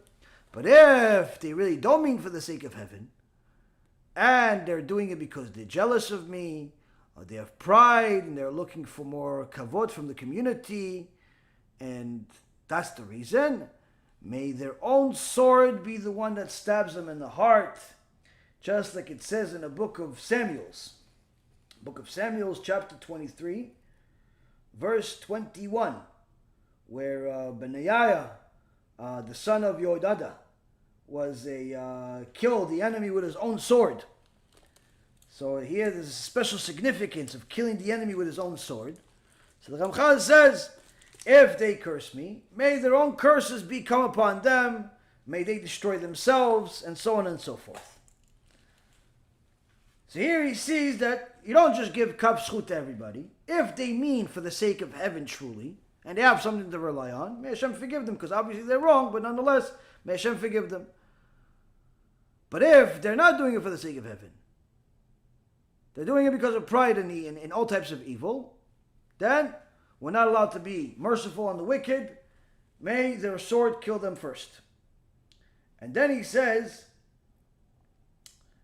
this will bring priests to Am Yisrael, and kvod Torato, meaning your honor's Torah, should not be bothered by the 40 books that I left with him. You know, these one-of-a-kind books. There's only one of them in the whole world, of each one. You should not be bothered with these 40 books, and can just give them over to get burned. And the owner of all reward, meaning God, the owner of all reward will pay back the one evil person that caused it. And your heart will remain pure, and then there will be shalom. Here we see, Rabotai, the true essence of what the Ramchal is. He heard that his rabbi is being bothered by these different rabbis, these different chachamim, these different regular people, these different people that are making a mistake about the Ramchal. And they're bothering his rabbi. Why? There's not enough for them to go against the Ramchal, to insult him, to do all these different things. They have arrived incorrectly at the wrong conclusion, but nonetheless they think it's right, and they want to burn all of his books. They don't want any memory of it whatsoever, because the Shabtai Tzvi era was one of the most difficult eras in Am Yisrael's history, brought many, many Jews to really, really bad places. That even until this day, that there is unfortunately a remaining of it. And it's a very scary situation, but nonetheless, the rabbis were scared of it. And he says, if they mean well, let them be protected, and Hashem accept their tshuva. If they mean harm, they mean evil, it's all pride and so on, let Hashem kill all of them. But nonetheless, either way, don't bother your Torah with it. Meaning, don't let this bother you. You continue learning, you continue teaching. Don't let these people that are after me and my books bother your life. Take the 40 books, give it to them to burn, and that's it. What? And if you're worried about, how could I give your Torah, your holy Torah, to get burned? It's a loss to the world. He said, let kvodo, let your honor not worry for a second. Your heart should stay pure. Why? The owner of all the reward, God Almighty, He will pay back. He will pay back those that caused it. Meaning, the one that wrote the Torah, the one that brought all these chidushim, I'm getting rewarded anyway. I did my job. I honored Hashem the most way. I did my job. If this is what He wants these books to be burned, let them be burned. That's the way He wants to be honored, with the destruction of these books. And those that cause the destruction, Hashem will punish them also. Why? Because my desire, your desire, their desire doesn't matter. It doesn't matter. Only thing that matters is a Kadosh Baruch Hu. That's the only thing that matters. Without following every single letter of the Torah, day by day, night by night, just like the Chazon Ish says, just like Moshe Rabbeinu says, just like the Rambam says, just like all of the Chachamim tell us to do, in order to perfect our servitude of the Torah, we're simply never going to arrive at such a logic that what he said makes all the sense in the world.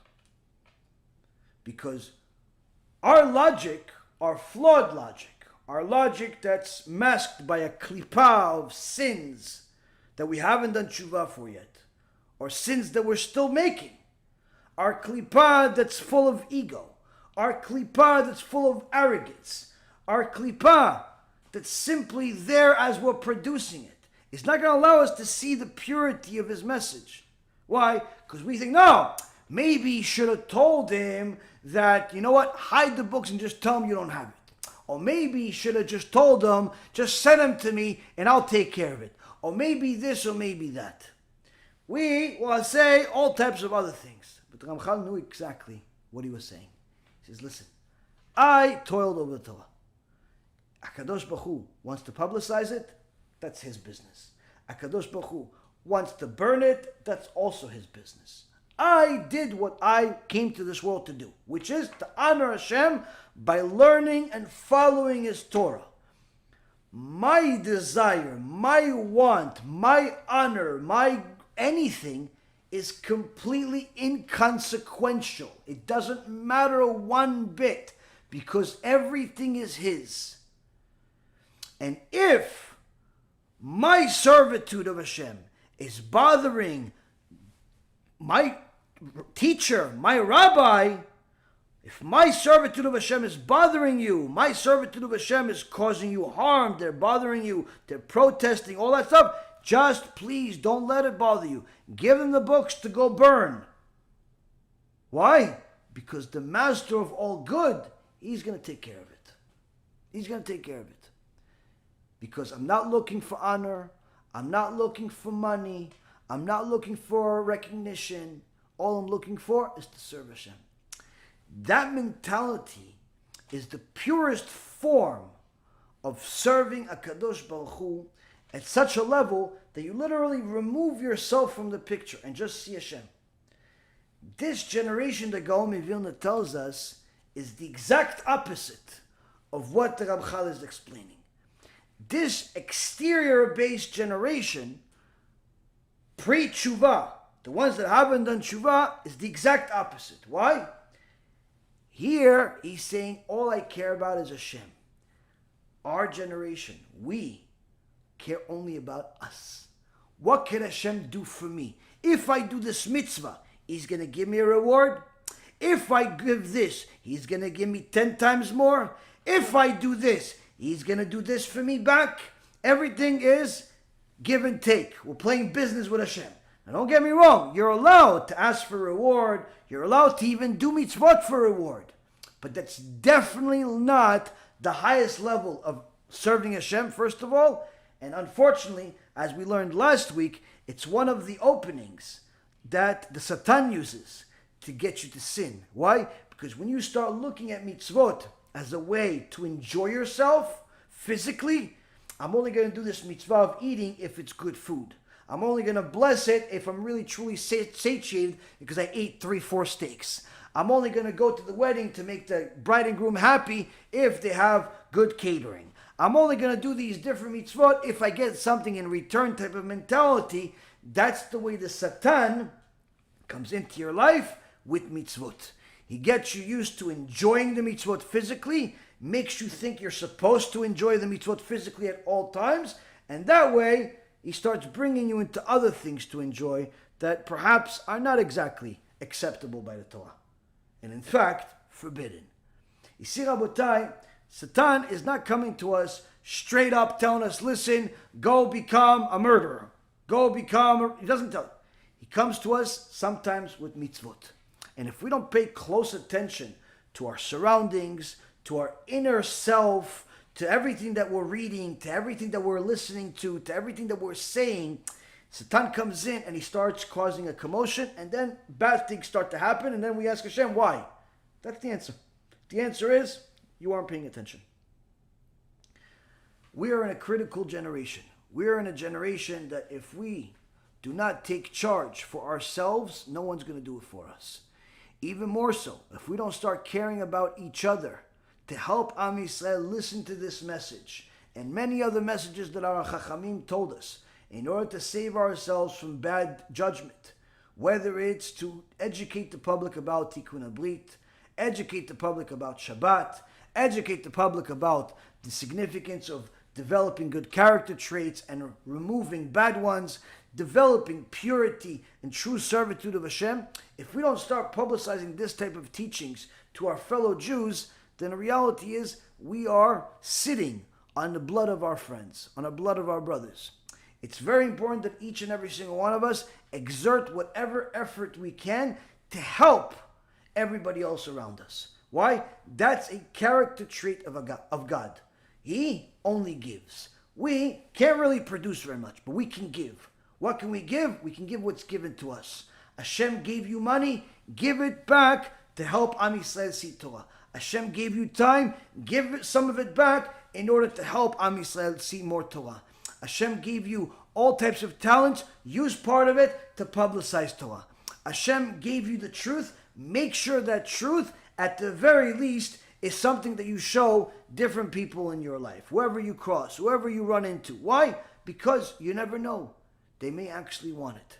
They may actually listen to it, and they may actually have been waiting for it, just like you, for 3,300 plus years, because they too also want to be one of those people that the Mashiach saves, just like it says in the Pasuk, Uba leTzion Goel leshaveh pesha beYaakov.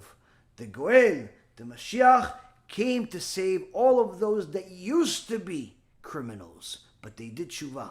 That's who the Mashiach is coming for. Those people that used to think only of themselves. Those people that used to only spend money on themselves. Those people that used to only do things that benefited themselves. Those people that used to be just for themselves, but now they're for Am Yisrael, they're for Klal Yisrael, they're for the Torah, they're serving HaKadosh Baruch Hu, and all they want is for HaKadosh Baruch Hu's honor to continue going higher and higher, regardless of what it means for them personally. Baruch Adonai Leolam, Amen ve'amen.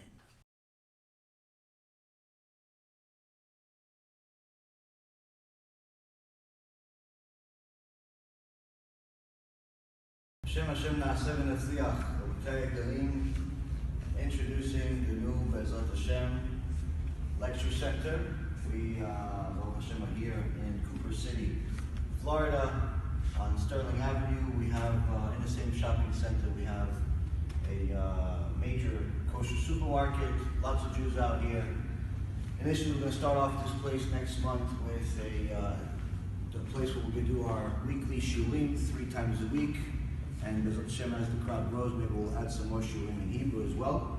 Initially, it's going to be for men and women in English, and then later on, Hashem will do some other things.